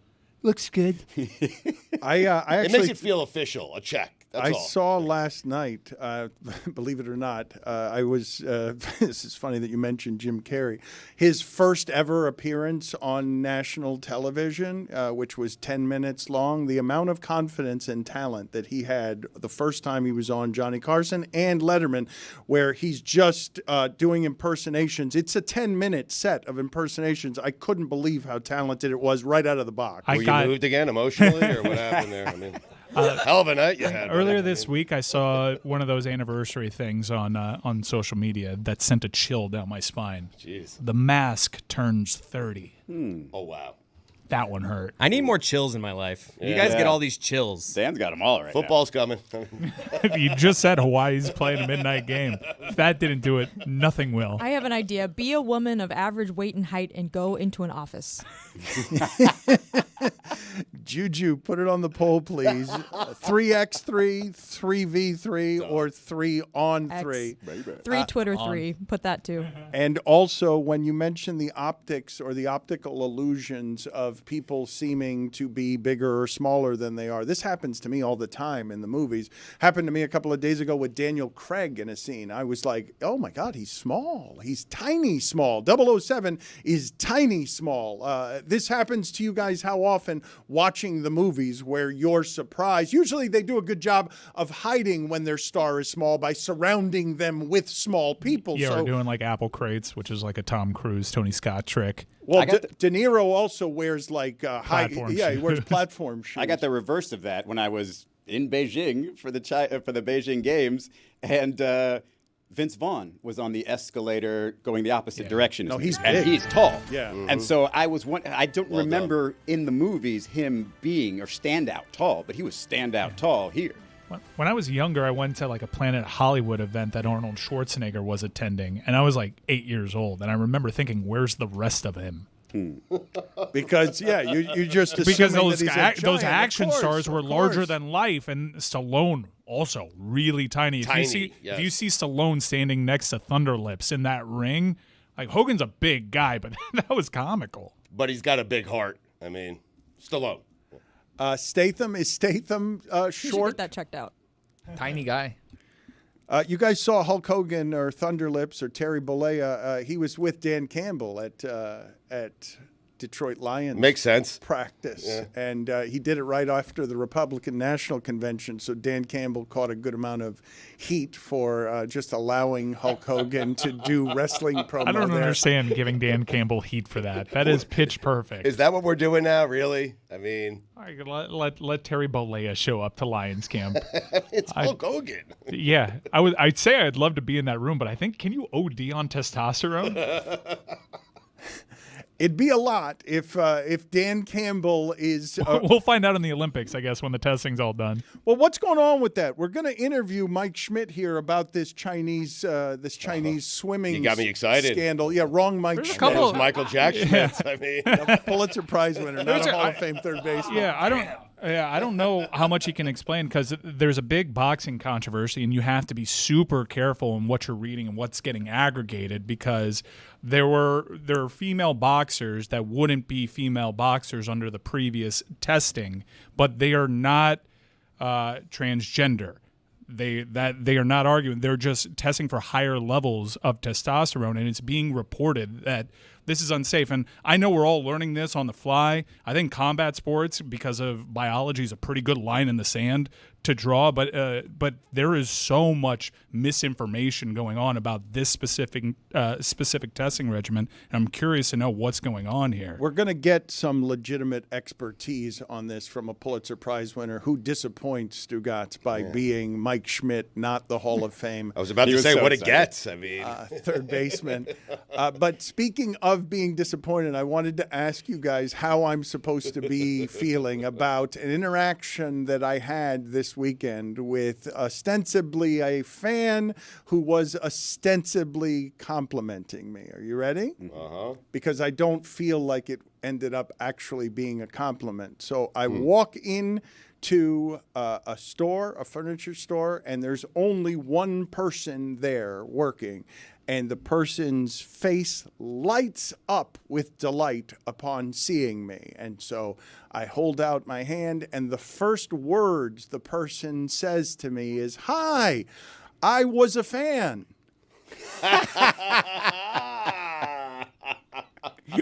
Didn't follow you to DraftKings Network, huh? Just fell off the earth after ESPN there.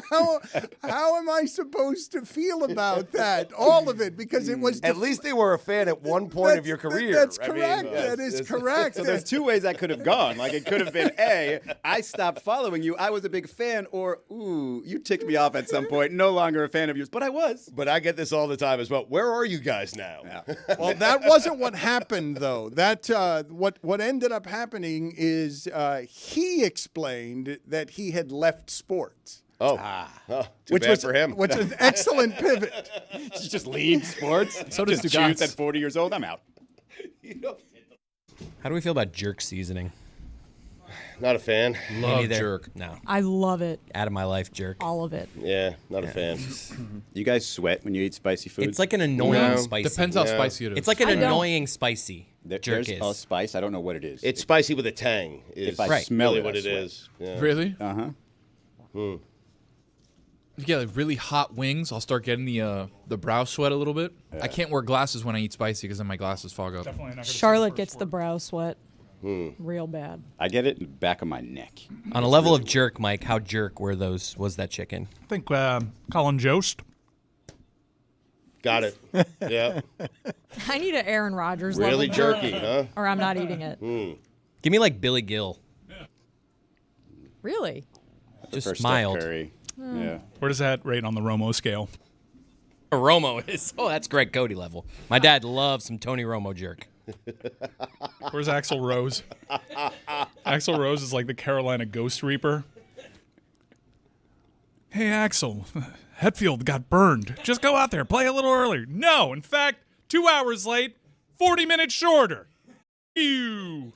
We're going to have Michael Schmidt on with us in a little while. I've never been so prepared for an interview. I mean, this is very exciting. Talking about hot corner. I mean, it is not that Michael Schmidt. It is the Pulitzer Prize winning Michael Schmidt who covered baseball for a while.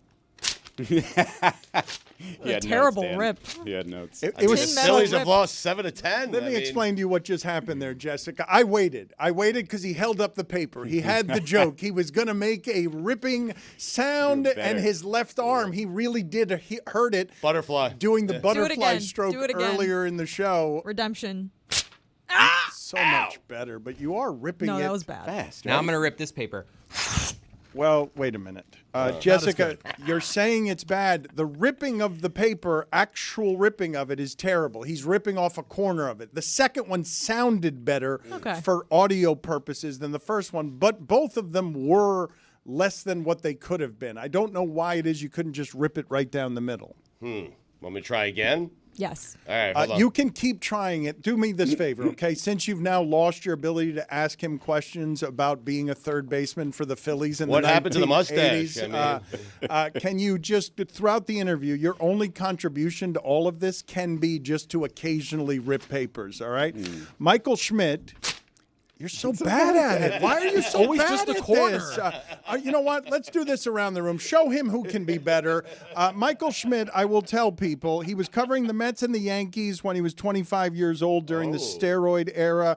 He has won a couple of Pulitzer Prizes because he might be the best investigative reporter in America. He's a reason to keep buying newspapers. His book is Donald Trump versus the United States, Inside the Struggle to Stop a President. And he's got this story, which seems to be the biggest scandal at the Olympics. I'm not really sure why he's covering the Chinese national team right now. Perhaps we will find out together why he's covering the Chinese national team. Michael, thank you. Go ahead. Better. At the Olympics. Thank you for joining us, Michael. Can you please tell us why it is and how it is that you came to be covering this story? The best job that I ever had in journalism was covering off the field legal issues in drugs and sports earlier in my career. And I always wanted to get back to it. And when I found out several months ago about what had happened in China around these positive tests, it was just too compelling of a story. And we've got a lot going on. I work for the Washington Bureau of the Times. We've obviously got a presidential race that we need to be putting a lot of our time and energy into, but we thought that this story was really important. And I've always wanted to get back to covering drugs and sports. And that's how I found myself in the middle of this. Why was that the best job you've ever had in journalism? I think that the thing about corruption in sports is that there's a lot of it, and there's different dynamics to it that make it more compelling to cover. In Washington, where I do my usual day-to-day job, there's two parties breathing down each other's back. There's inspectors generals, there's the FBI, there's a lot of oversight of what's going on. And most people in Washington went there because they thought that they could do something of good. At least most people, at least in sports, people are there for a range of different reasons, and there's far less oversight. And the media is much more focused on covering the day-to-day on the field stuff than they are interested in covering what's going on off the field. And that makes for dynamics of corruption that are different and at times easier to break into. How has the doping in sports changed since you started reporting on it a couple decades ago? When I started covering drugs in sports around 2006, and this is sort of the lead up to the Mitchell report and, questions about Alex Rodriguez and Manny Ramirez and David Ortiz and Sammy Sosa, that sort of era.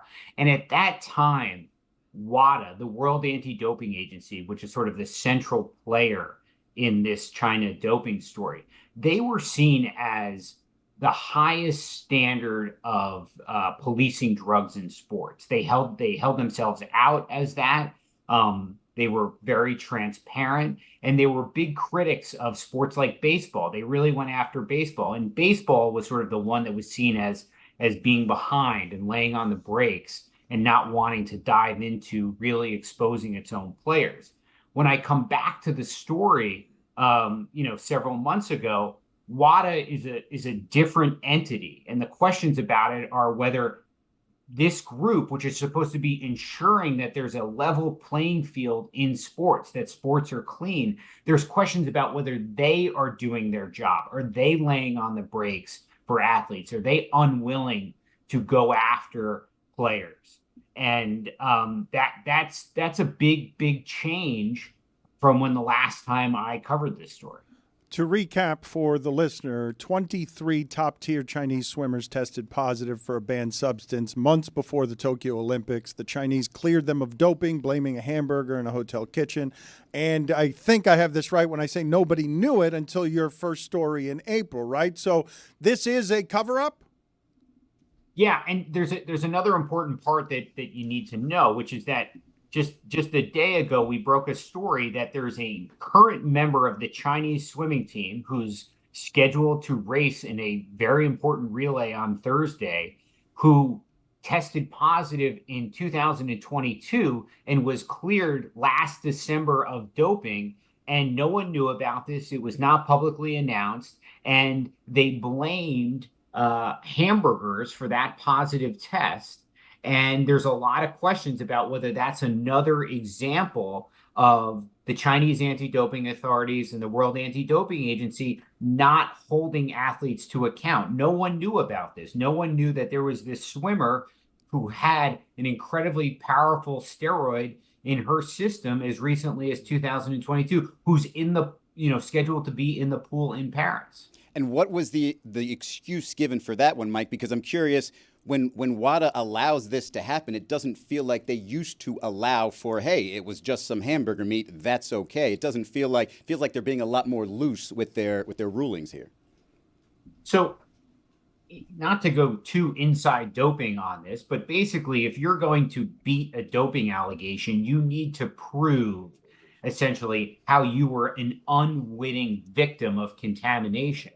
And in this case, the case that we're talking about here with this swimmer who's in Paris, they were never able to prove actually how she was contaminated with this hamburger. And they just said, we think it was meat because we think some meat in China may be tainted with this substance, but they were never able actually to show how it exactly happened. And that's not how anti-doping experts say the system's supposed to work. Essentially, you are responsible for what is in your system, and it is on you to prove that you did nothing wrong. And in this case, they were never able to prove that. Do all Olympic athletes get held to the same standard in terms of how often they're tested? And if so, are other Olympians really upset about this whole scandal happening right during the Olympics? So athletes have been fairly vocal about this. Former athletes like Michael Phelps testified before Congress about this. Katie Ledecky has spoken out about it. Other athletes have said they've lost confidence in the World Anti-Doping Agency to do its job. And that has created a lot of doubt amongst these athletes. Is everyone competing on the same playing field? Several months ago, in the midst of this reporting, I went to NBC and I said, can you be confident that when the fan sits down to watch the Olympics, that they'll be watching athletes competing on a level playing field? And NBC acknowledged receiving my email and still hasn't gotten back to me. I want to share with the audience something behind the scenes here. Stugotz's fingers have gotten fatter. His voice has become less of a whisper. And so very often he's trying to talk to me privately, but some of the stuff leaks out over the air when he should just be talking to me. I will share with the audience that while Michael was talking, Stugotz actually said the following: maybe stop eating burgers. Hey, Dan, that's all I've got. You're so bad at it, Stugotz. That was a good rip. A little better. You're so bad at it. Oh, that was good. It felt good. I mean, I haven't been watching like every swimming event in the Olympics, admittedly, but I did hear NBC briefly mention this when one of the Chinese swimmers, I can't remember which one it was about to dive into the pool before an event. Do you think that NBC has covered this well, or are they kind of trying to keep the controversy away from viewers at home? It's not from the competitions that I've seen when I've tuned in. It doesn't seem to be a central talking point of what's going on.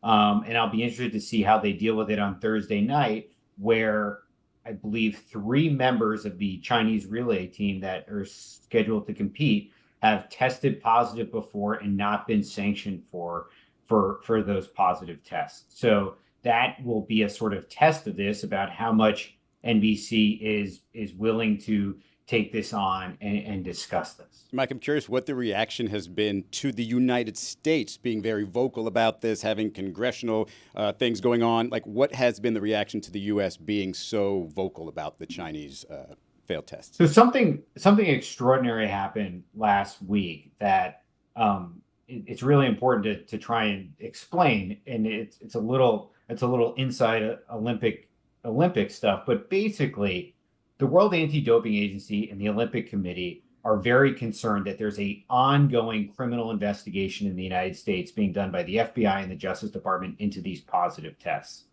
And there was some question about whether that investigation and Congress threatening to cut WADA's funding and criticisms of WADA from American anti-doping authorities was going to jeopardize the 2034 bid for Salt Lake City to host the Winter Olympics. So coming into the announcement of that bid last week, there was, some angst amongst Americans that maybe they would, not give this bid to the United States. And what happened is that the state of Utah and the committee for Salt Lake City essentially cut a deal with the IOC, in which they basically said, we will agree to try and work to push back on these investigations and these efforts by the Americans to look into these doping allegations and basically condition that on the bid, giving the IOC the ability to take the bid away if Utah and Salt Lake City are not able to help them push back on these investigations. And that's just in the twists and turns of this story, that was certainly not something that I saw coming. He is legitimately the only reporter ever to win 2 Pulitzer Prizes and also spend some time with Dontrell Willis and the Toledo Mudhens back in 2008. Before we let you go, and I urge you all, his book is Donald Trump versus the United States: Inside the Struggle to Stop a President. He does very good investigative work, and I urge you all to check out that work. Before we let you go, though, Michael, Trump is scheduled to be sentenced in the Stormy Daniels case on September 18th. That seems to be a pretty seismic moment. He seems to be running to stay out of prison. Do you have any idea what's going to happen there? So trying to predict what's going to happen in anything between now and November is crazy. If you think about it, in the past month, what we've seen, we saw, a presidential candidate essentially implode before our eyes and then have to try out in front of the country about his own acuity and fail at that, and then be pushed out by his own party. You've seen an assassination attempt on one of the candidates. You've seen the emergence of a entirely new candidate. The Supreme Court made a major ruling on some of Trump's actions in the midst of this. You have the delaying of that sentencing, which will happen in September. we're not even. I think we're 100 days out. Maybe we're a little more. So who knows? That case has sort of been the little engine that could, in the sense that it has had, I think, much more of a dramatic impact than people initially thought it was, considering all the criminal cases that were brought against Trump. I think there'll be a lot of pressure on the judge to do something. But at the same time, does the judge want to put Donald Trump behind bars as he's running for president? That would be something pretty extraordinary. And my guess is that he would have a chance to appeal that before that would happen. But who knows? All right. There is the latest information, the dismount. He hit it just like Simone Biles. Who knows is the answer. Michael, thank you for the time. We appreciate it. Thanks so much for having me. I appreciate it. All right. I saw you guys practicing back there. You're cheating. You're cheating like the Chinese swimmers. You guys got a saw whole you bunch of practice practicing. runs in there. He could have just said, "Who knows?" Sue, right? Sue had like 17 practice runs. Got a rip. Okay, but I want to now have a competition. Michael, you're welcome to be a part of it if you want to stick around and do a paper. Yes, no. No, he's done. He's got work to Michael. do. He doesn't have time for our nonsense. He's busy. He's busy. What is this, the Lost Boys?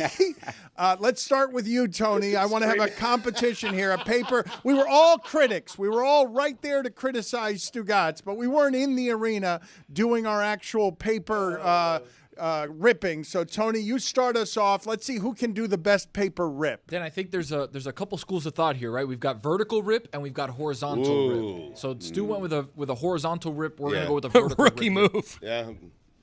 Here you go. You ready? Yep. Ooh, that one was clean. Almost too fast. That was good. Now Too good, though. No, Too well, good. hold on a second. Tony is proud of himself for a couple of reasons. That's a tough nominee to beat right off the bat. But he's proud of himself not only because the sound was excellent, he tore that damn nearly in half. Like, it was almost just perfectly straight. Stugotz kept tearing like a corner piece of the paper. It was weird. Yeah, my shoulder hurts. I mean, Michael, where are you? Mike, where are you with this? Michael! Fly with us, Michael. All right, so I got to stand out. You got That's to, a red bean. You got to practice. All right, This is here we not go. fair. oh, I like it. good. I like it. A slow I'm tear telling at you, the beginning. there is such a thing as too fast to tear. Yes. I'm telling you, you Can got I go way next? too fast. All right, well, let's see who the consensus winner Are you is. allowed? It's like a PK in soccer. Are you allowed to like stop and then go again? I don't know. That's part of my strategy. Where's Wada with the rules? But you only get one chance at it. tap, the tap, tap, one tap, total chance. Sleeping at the steering wheel. I mean, ooh, that was good. That was aggressive. It was Tony so confident. far. Pulled away right? from the microphone, docks you a couple points. Yeah. Chris All right, let Cote, me show you you want to guys try this this? is done. I mean, this is Actual tearing. Preparation's dealing clean. with rookies here. I mean, geez. That is Ooh. That is fantastic. a nice good. pan. that might be the winner. It was good pacing. Yeah, Right it was. down the It was middle. nice. I could yeah. fall Sounded asleep great. to that. You might have a career over in and the over. I'm telling you, I mean, Yeah. this is my thing here. Chris Cote really Damn. did tell us, hey, you guys are going too fast, and then did it slowly Wow, he's and good. He's good. confidently. He's Damn. good. Good. He's good. The- He's good. Yeah, the form there. Tempo. Office services, Yeah. my mom's office. The 10 years pacing. ago. mic. Yeah. Oh my God, Izzy. your mom hired you for a A job lot of too? ripping up All my papers there family. at the office. Jesus, What's man, happening Get over your there, own huh? job. I mean, Come fly. We ready? Yes, we are. Mike is still doing Lost Boys. Michael. Oh, Ooh. Well, there was a lot going on. there. Damn. That was just a trying to be me. That's all I saw not there. good pacing. I though. doubled up, Chris. a really It's the only way I could do better is doubling up. You get a Really stronger. complicated character work. There's for two your- pieces of paper? That's cheating. Your page. I've there. got three. That's I- cheating. Oh, it's cheating. that's- It's cheating. Okay, Mr. Iron Man, Mr. Strongman, my Okay, bad. is Rip it- a is phone it- book Yeah. next? Is it? Takes me back to Power Team. Power Team. Hold try to hold 5 Jesus pencils. Christ! Are there still phone books? You guys, No, the Power Team destroyed all of them. Love July. you guys believe that 3 is cheating? You want me to do 1? You Yeah. think it's No, you can do one for every Level soul you playing save. field. I mean, For every soul you claim in the kingdom of God. all right. He's got 3. That was very clean. Pretty That was good. good. It was powerful. Pretty good. Yeah. Yeah. Little too fast. Yeah. Yeah, I think it's second place to Chris's. Yeah, really? Izzy and Chris. Izzy had such a complicated character. Congratulations, Chris Cote, on being our paper ripping champion. I did not know that. Cody Olympics. Yeah, can you not do a Called horse a big going game and through he the delivered. town? I mean, I did not know. right. It took you a while, but you got the music over. I did not know that you had 10 years of experience, that you are a veteran paper ripper. Congratulations. It is your finest work as executive producer, a new era of the Dan Le Batard Show with Chris Cote. Go get an American flag. It'll make Dan really emotional. I think, Dan, you are solidly bronze, so be careful how much you celebrate. Right. Greg is watching. Yeah. I appreciate you. What a weird segment. Helping me be a bronze medal finisher. Straight as I've ever been right there. One of the stories from the Olympics, Stugotz, that I have not gotten to is Coco Gauff, flag bearer, loses yesterday and has a 10-minute crying meltdown in the middle of the match, and afterward complains that this always happens to her at the French Open and in Paris, where I thought we'd eliminated, sort of because of the technology, the ability to complain too much as a tennis player about whether something was in or out. And I'm certainly familiar with Jimmy Connors and Kyrgios and John McEnroe. And Serena Williams. Serena Williams, yeah. yes. Sharapova had a lot of complaining. Martina Hingis did a lot of complaining. But 10 minutes of actual tears and a meltdown in front of an audience while you're losing will get somebody called a crybaby if, in this sport and beyond this sport. What was the group's take on a flag bearer losing and getting so upset that she spent 10 minutes complaining about it, delaying the action? Well, I think Coco's main objection, to be clear, was that the official called a ball out before she struck it, and it's super distracting that way, and they don't have the same kind of technology that they do on her tour. So... yeah, and I was watching her match solo without Gold Zone to have someone explain to me what was happening, but the microphones were such that I kind of picked up on what her objections were, and it was a legitimate 10-minute gripe that she had with tears with it, and I gotta tell you, I was watching it with my daughter, and I'm going to sound like such a boomer here. I'm going to sound so old, but I do consider Coco a role model for my daughter Juliet because we went to the Miami Open. We caught an autographed ball from Coco. She recognizes Coco. We were watching this match because Coco was on it. And there was a moment in time there where this thing dragged for like 6 minutes. I'm like, this is not great. How do I explain what's going on there? She's crying. Thankfully, I navigated the situation where I'm not prepared to have that conversation. We're not there in this live sports viewing experiment. She's 4. She's 4 because years she's old. 4, that's why. Okay. Yeah. Maybe if she were like 8 or 10, that's an opportunity to explain why Coco is doing this. But it went on like way too long. And to me, it was clear because I didn't have commentators telling me exactly what was happening. At a certain point, it ceased being about the actual objection that she took. And it was more about what I felt like frustration with the match, especially when she started invoking, and she didn't just say it after the match, she said it in that moment, this always happens to me. And she was just, at a certain point, like the gamesmanship of it was, are you trying to freeze out your opponent here? Like what? Let's keep this moving. You know that they can't do anything about it. Why are we staying here? This is, not only are we losing, which is disappointing, but you have other competitions where you can medal in, but we're staying here in ways that are uncomfortable, and it was a bad look all around. I know this isn't where you want to go with this, but I'm just curious if she was trying to freeze out her opponent, how mad would you be? Because that happens in tennis. Yeah, I started to turn on it because initially I'm like, yeah, this is BS. You shouldn't be doing that. And you have your gripe, and you cross a threshold of like, okay, this is uncomfortable. This is going a little too long. And at a certain point, you wonder like, okay, you're not going to change things. What are you trying to do here? And I'm like, are you trying to freeze your opponent out right now? Is that how you think you can go about winning the match? Like, it lasted for so long that you're starting to wonder someone's motives. She says it happens to her all the time. It just happened when she faced Emma Navarro at the French Open. It basically happened the entire match. She's having meltdowns the entire match. Yeah, Coco is not special in that she is wronged by an official. That happens all the time. And what separates people from knowing about it is generally how outsized their reaction is. Serena did this occasionally, and one time Serena had a very famous one, and it became the national discourse around her, because I understand when you talk about a famous black athlete, the conversations around things are going to be a little different. And I'm not crazy about how I come off as literally a father trying to wonder, is this the right role model in this moment for my daughter? It was beyond that. I think you can say in a vacuum, bad look. We shouldn't be doing that for 10 minutes. I don't think it's really like the role model conversation to me that's a tough thing for me to get on board with. Like, she's 20 years old. She's competing at the Olympics. She has worked very hard to get there. She's, the youngest flag bearer in history. So obviously she's feeling a lot of pressure to compete. And this call was something that looked very unfair. The one ref called it out, and the other one said it was in after she was already in her swinging motion. And so the opponent got the point, and she was justifiably very, very angry about it. And so this is part of tennis, is like appealing to the umpire or the ref and saying, like, you're wrong. There isn't technology at this event that can overrule it, that she can challenge.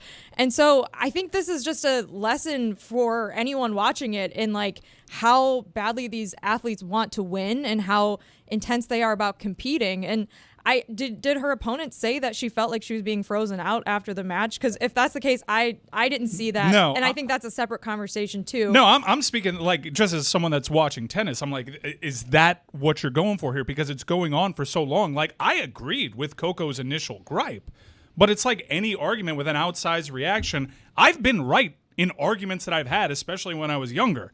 I ceased being right when my emotion got the best of me, and that's all that people remember from it. I think where I'm like losing you is that like I don't think that I can say whether or not this was an outsized reaction. This feels like a very appropriate reaction given how intense the moment was. And so I genuinely like feel like bad. Like, I feel empathy for her that this really like screwed up her match so much because it was unfair. Yeah, I guess I'm sorry, but there are just different thresholds for this. I was with Jess for a good 3 minutes there on Coco's side. But the last 7 minutes. And then at a certain point, we're in redundancy town.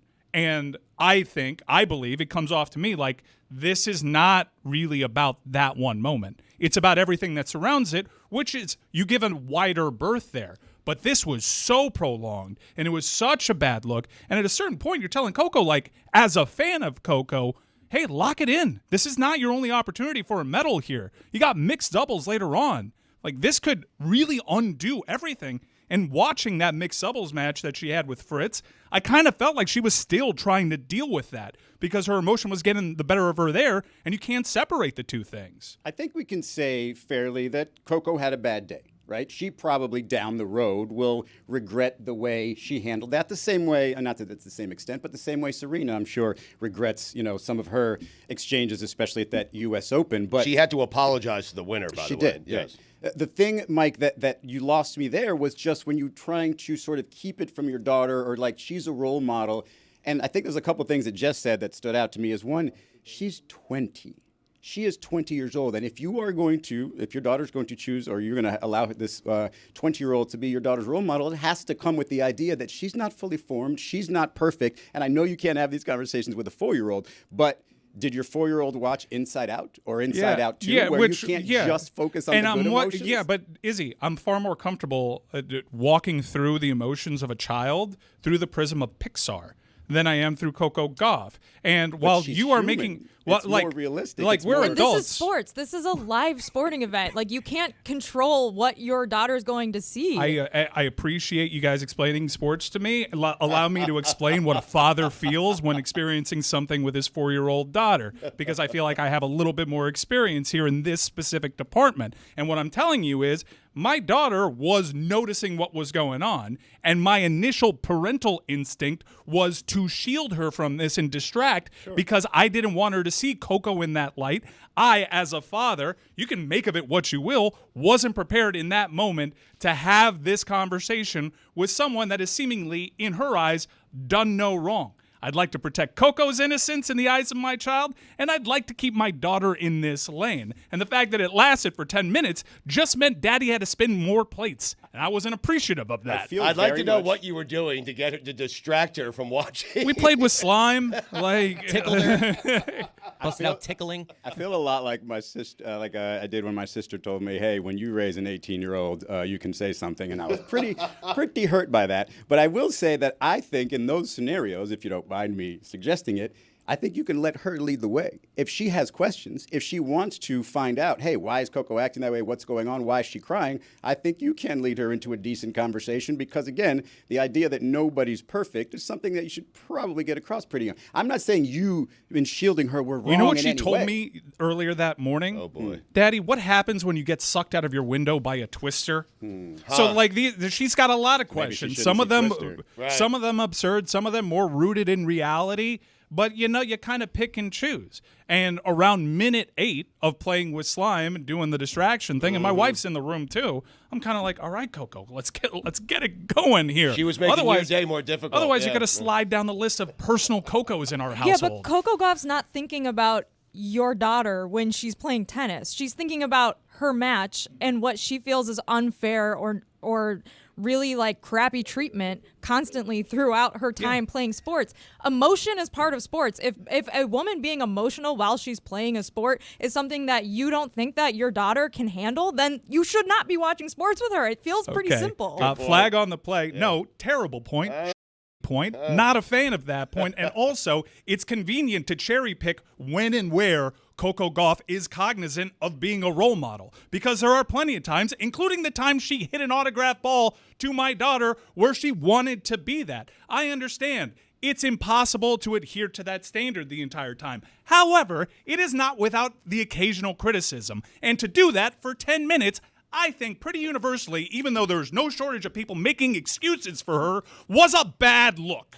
I don't think it's unfair to say that, again, she had a bad day. Excuse me. Even if she is somebody who sees herself as a role model at most times, will have a bad spot, will have an issue with tone, perhaps, when she doesn't expect it. And all of these things are lessons to be learned. And to just shield again, I'm not saying it was the wrong move. I'm just saying let your daughter there are grow up, alternative Mike. moves. That's what Izzy is to saying. To shield her away it's one option, but it's not the only option. And it certainly shouldn't be put on Coco, who is, again, 20 years old, and think about how you had everything figured out. I think separating the 4-year-old from this, the 4-year-old in that instance displayed a bit more maturity than Coco.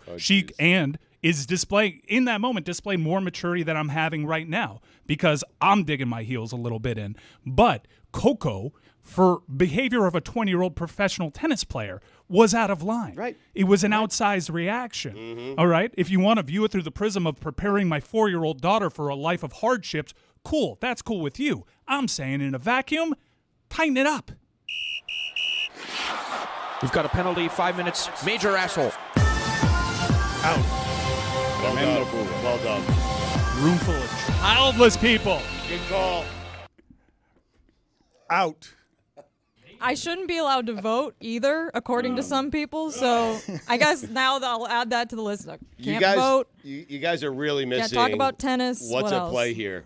Coco made Mike's day more difficult, and that's really why he's upset. He's lashing out at her. Well, I because will. what is Coco supposed to do, Dan? Like 5 minutes into her crying, being emotional, like check her watch and say, "Hey, 5 minutes. How is Mike going to explain this to his daughter?" This is. I want to talk about the whole role model part of this, because the only one who's gotten away with it famously is Charles Barkley, who, because this conversation has been in sports for a long time, did commercials. I am not a role model. And I have said, as someone who is childless, my entire life when I hear some fan complaining about some athlete misbehavior with, I need a better role model from my athlete, I always say some version of, if that child is looking for his or her role model anywhere beyond that dinner table, they're looking in the wrong place. However, I don't have a child. I do believe your way of looking at the world and sports changes instantaneously the moment you're trying to protect a 4-year-old from everything in the world that can contaminate a 4-year-old. I do believe that parenting ends up being something that I'm always getting into arguments with fans about, because they do expect their athletes to behave to a higher standard of humanity than the rest of us. But most of them do almost all of the time. No, but you protect your kids from the important stuff. Like, I'm sorry, But it's this is Coco what Gauff parents. having a temper tantrum. Wait a minute, Stugotz. Parents decide what the important stuff I is was a parent for their kids, but you Still decide are. for you. I still am. That's a good That's point. right. But You not still are. really. I mean, they don't listen to me anymore. But you decide for you. You don't decide for everybody. There's not a uniform handbook on this one. But you would agree shielding your daughter or your son from Coco Gauff's temper tantrum is an odd thing to shield them from. I would argue that a Like- child could be harmed more watching our show yesterday, where we Right. showed that guy bashing in the mirror of a car. I would that argue was a more 4-year-old harmful. can relate, can see a person like Coco breaking down. She's and acting like saying, me. Wow, Right. that must really hurt. Like that emotion, that thought can absolutely go through a 4-year-old child's head. I would say, though, And if not, she probably won't remember any of this. that's true. Yeah, that's that's right. part of it. Put it on the poll, please, Juju, at Le Batard Show. Do you remember anything from being 4 years old? Isn't the larger issue here that Coco Gauff says this continues to happen to her? She can't control it. Like, it seems like emotionally she's going through something here. Whether it's the pressure, anxiety, I don't know what it is, but this has now happened on 2 massive stages in the last 3 or 4 months. I would say a 10-minute crying fit is not a whole lot that we haven't seen that one a whole lot in sports. We've seen it actually in tennis, because John McEnroe and Jimmy Connors routinely did things like this without the tears, but just temper tantrums. Nick Kyrgios. We haven't spent this much time talking about No. Nick Kyrgios, and he's made a career out of But this. Izzy, I am telling you, the last time I saw Coco Gauff play before the Olympics was at the French Open. And the entire match, she was doing this against Emma Navarro. And I'm sitting there watching the match, and I'm like, is everything okay with her? Like, she was freaking out. She was struggling on the court. She was not happy. Well, the larger thing here, right, is whether it's Jennifer Capriati or any of the young people that this sport devours, because before they're fully formed, we throw them into a lonely professional circuit of you better grow up fast. I would say that generally speaking, it's harder for the tennis player who's 20 to be as balanced life-wise as the rest of us, just because of the demand of being that excellent in that sport. Individual sport specifically. I think we should maybe take a step back and think about Coco Gauff and what we know about her. I'm not the biggest tennis fan in the world, but I do follow her. She seems like a perfectly nice, reasonable, good person and a good competitor. And maybe think about what she's saying and try to understand where she's coming from and why this moment had her so upset, and try to maybe just find some empathy for that and how frustrating a position she must have been in before we start saying she's a bad role model for my kids. That's where I'm coming from.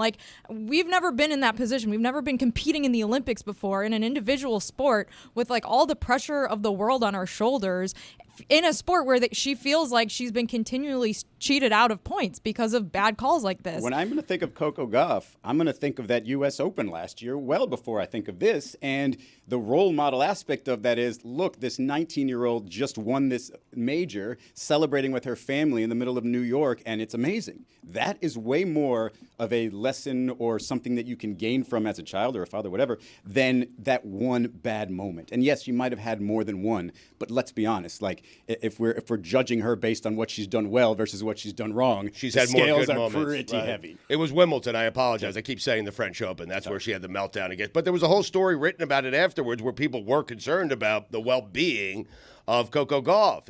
Imagine the pressure trying to be the next Serena Williams. I mean, it's crazy. Agreed. I would say that we spend a lot of time, though, here parsing, as we did earlier. We did this just yesterday with Greg Cote. Is the celebration of this bronze medal team the right degree of celebration. We're doing it now with, is 3 minutes right? Is 10 minutes too much? Where do I have to put it before it becomes too much? Like what we do this one all the time in sports on that emotional outburst.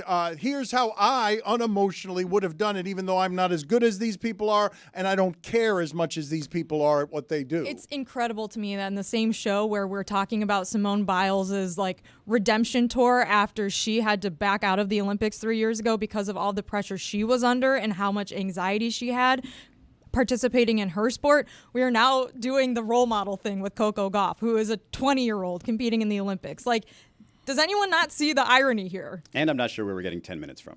I don't know either. Did anyone time how long she was arguing with the ref? I read in the article, I read that it was 10 minutes, and I read that she said it's not the reason that she lost the match either. So I was not timing it. I like a quick objection. You know, you let the umpire know, hey, it was a bad call. You did me wrong there, and then you get back. You know, just move on. Keep it moving. Like maybe under a minute. But once you reach the threshold, Dan, and this is it for me at least, where it seems like you can't control your emotions out there on national TV on a massive stage, that's a reason to be concerned. It is. It's too much. Okay, but Travis Kelce, bumped into his coach during the Super Bowl because of the size of the pressure because he couldn't control his emotions. Yeah, I mean, it helped though, right? I mean, it got them all fired up. They ended up winning that's the an game. interesting way of looking at it. Leader. It worked. Okay. I'm seeing an article about it where it says it took almost 5 minutes for play to resume. So okay. More reasonable. I mean, only 5 minutes. All right. That's what we're upset about. There it is. Below the line. Okay, thank you. Just barely. Who was that? What character was that? The judger of tennis. The judger of tennis.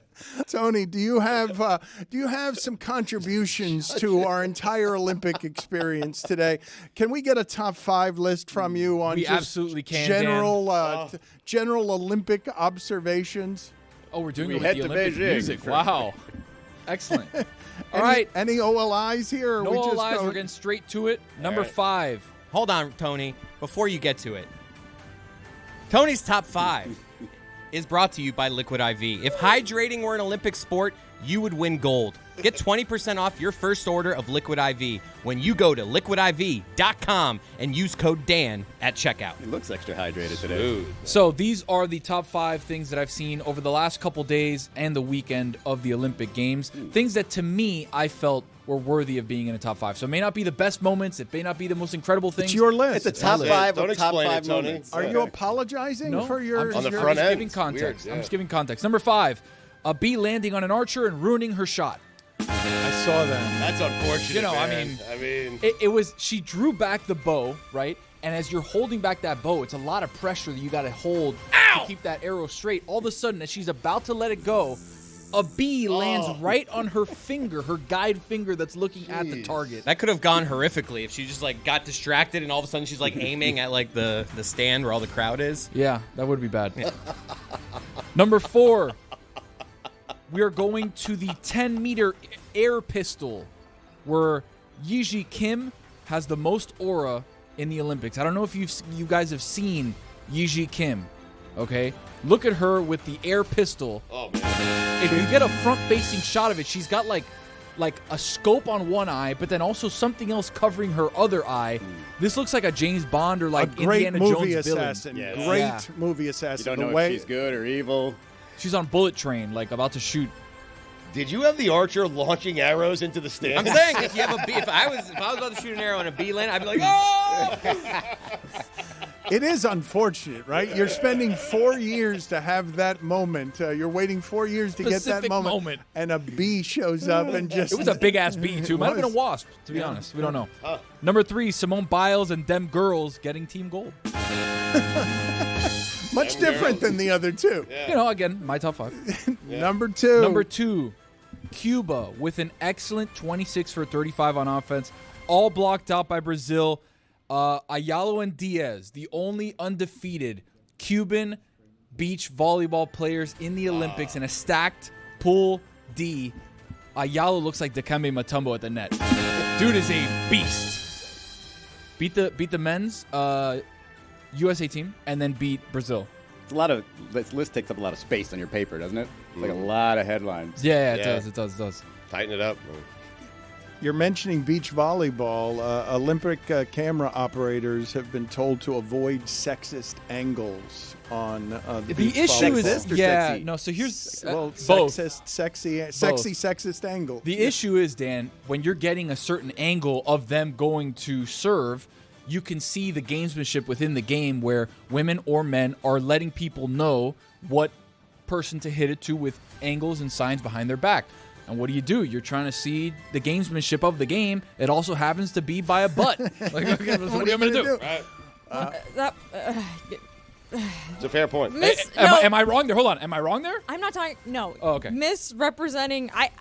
No one even really explained what a sexist angle was in that whole segment. Sangle. No one is saying that showing an angle of the play is sexist. The whole point of like the sexist thing was showing the difference between how they show men versus women, and that like women statistically get more close-ups and less gameplay and stuff like that. Listen, I played volleyball a lot of my life. I don't know what those damn signals mean. I don't know. So don't show them to me. I don't care. I was of the opinion that all beach volleyball, male, female, that all of it was meant, at least in part, for the for some people to show up and just ogle.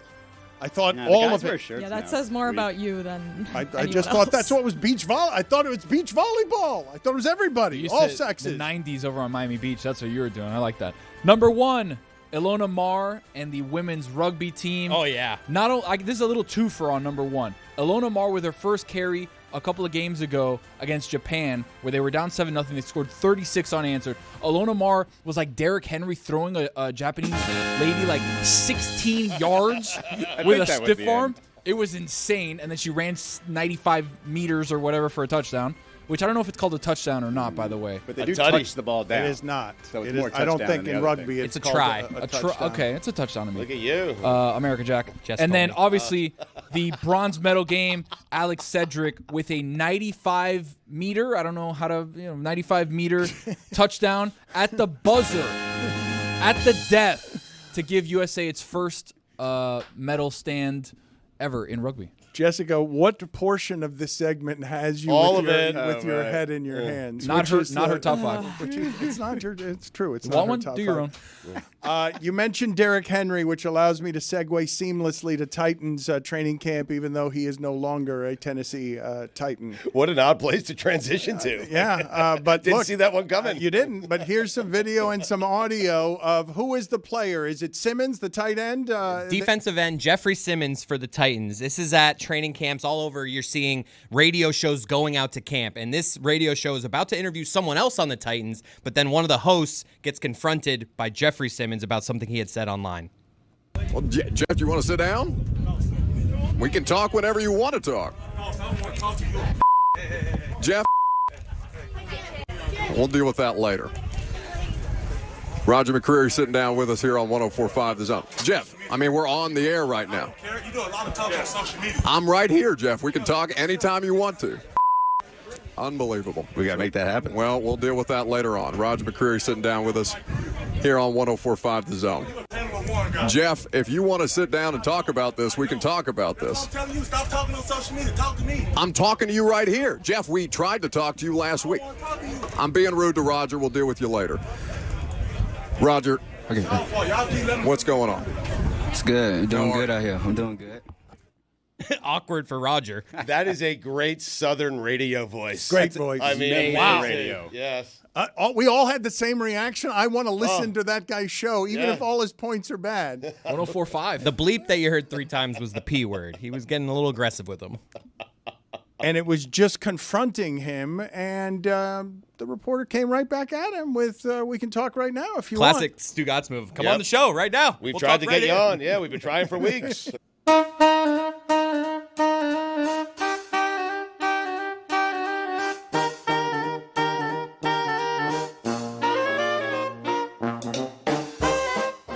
That's right. It's time for Against the Spread. And it's brought to you by our friends at DraftKings. Stay tuned because you're going to hear all about DraftKings throughout the show that just got finished.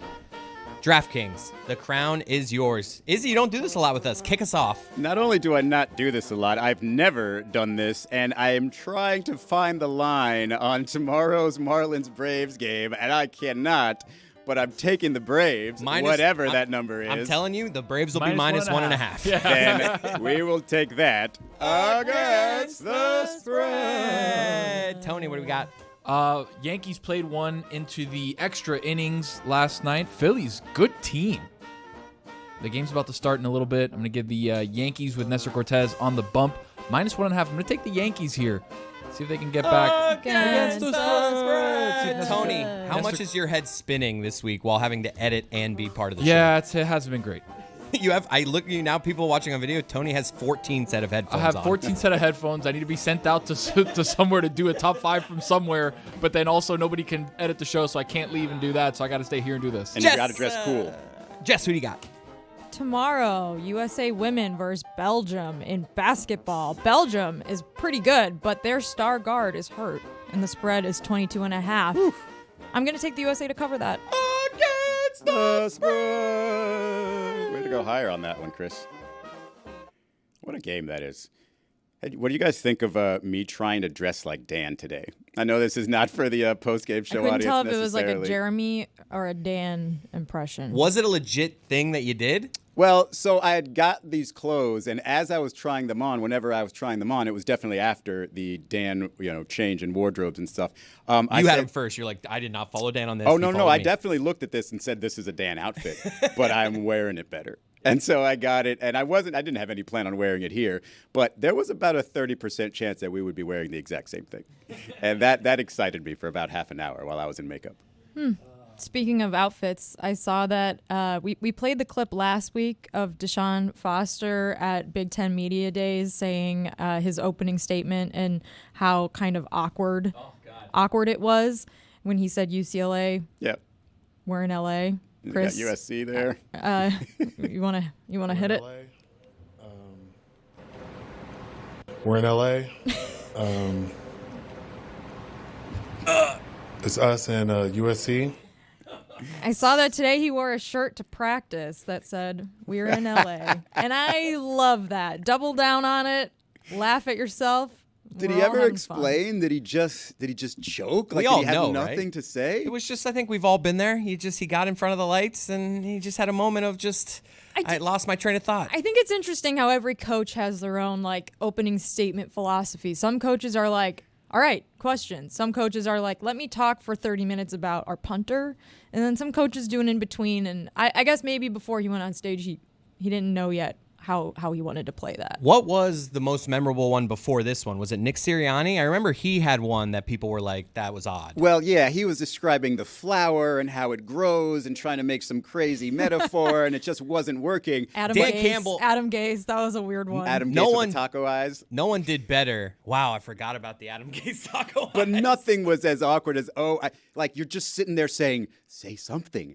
Anything. Say the colors of your team. It doesn't matter. Just say anything. Was kneecaps being eaten an introductory press conference thing for I Campbell? think it was, I believe it was. And everyone laughed at him.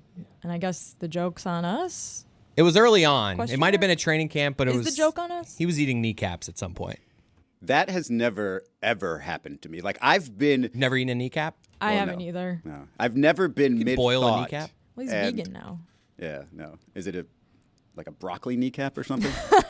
I've never been mid-thought and just lost it all. I've been mid-thought and had to stumble enough to where I'm like, all right, around the horn, guys, we got to redo this. And that's really annoying when you're a third of the way or 3/4 of the way through a segment and you screw up and you got to redo it. That's annoying. But just drawing a blank when talking about your own team, just say your quarterback's name or something. I want to replay me losing my train of thought many years ago when talking about Tyron Smith's hands. This was early on in my time with the show.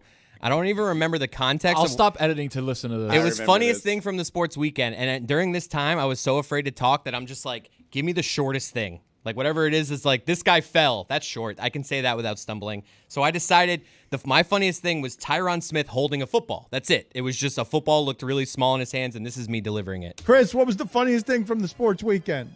I got Tyron Taylor Tyron Smith, I'm sorry. They were talking back here, so they were making me a little nervous. Don't make excuses. Tyron Smith holding a football in his hands.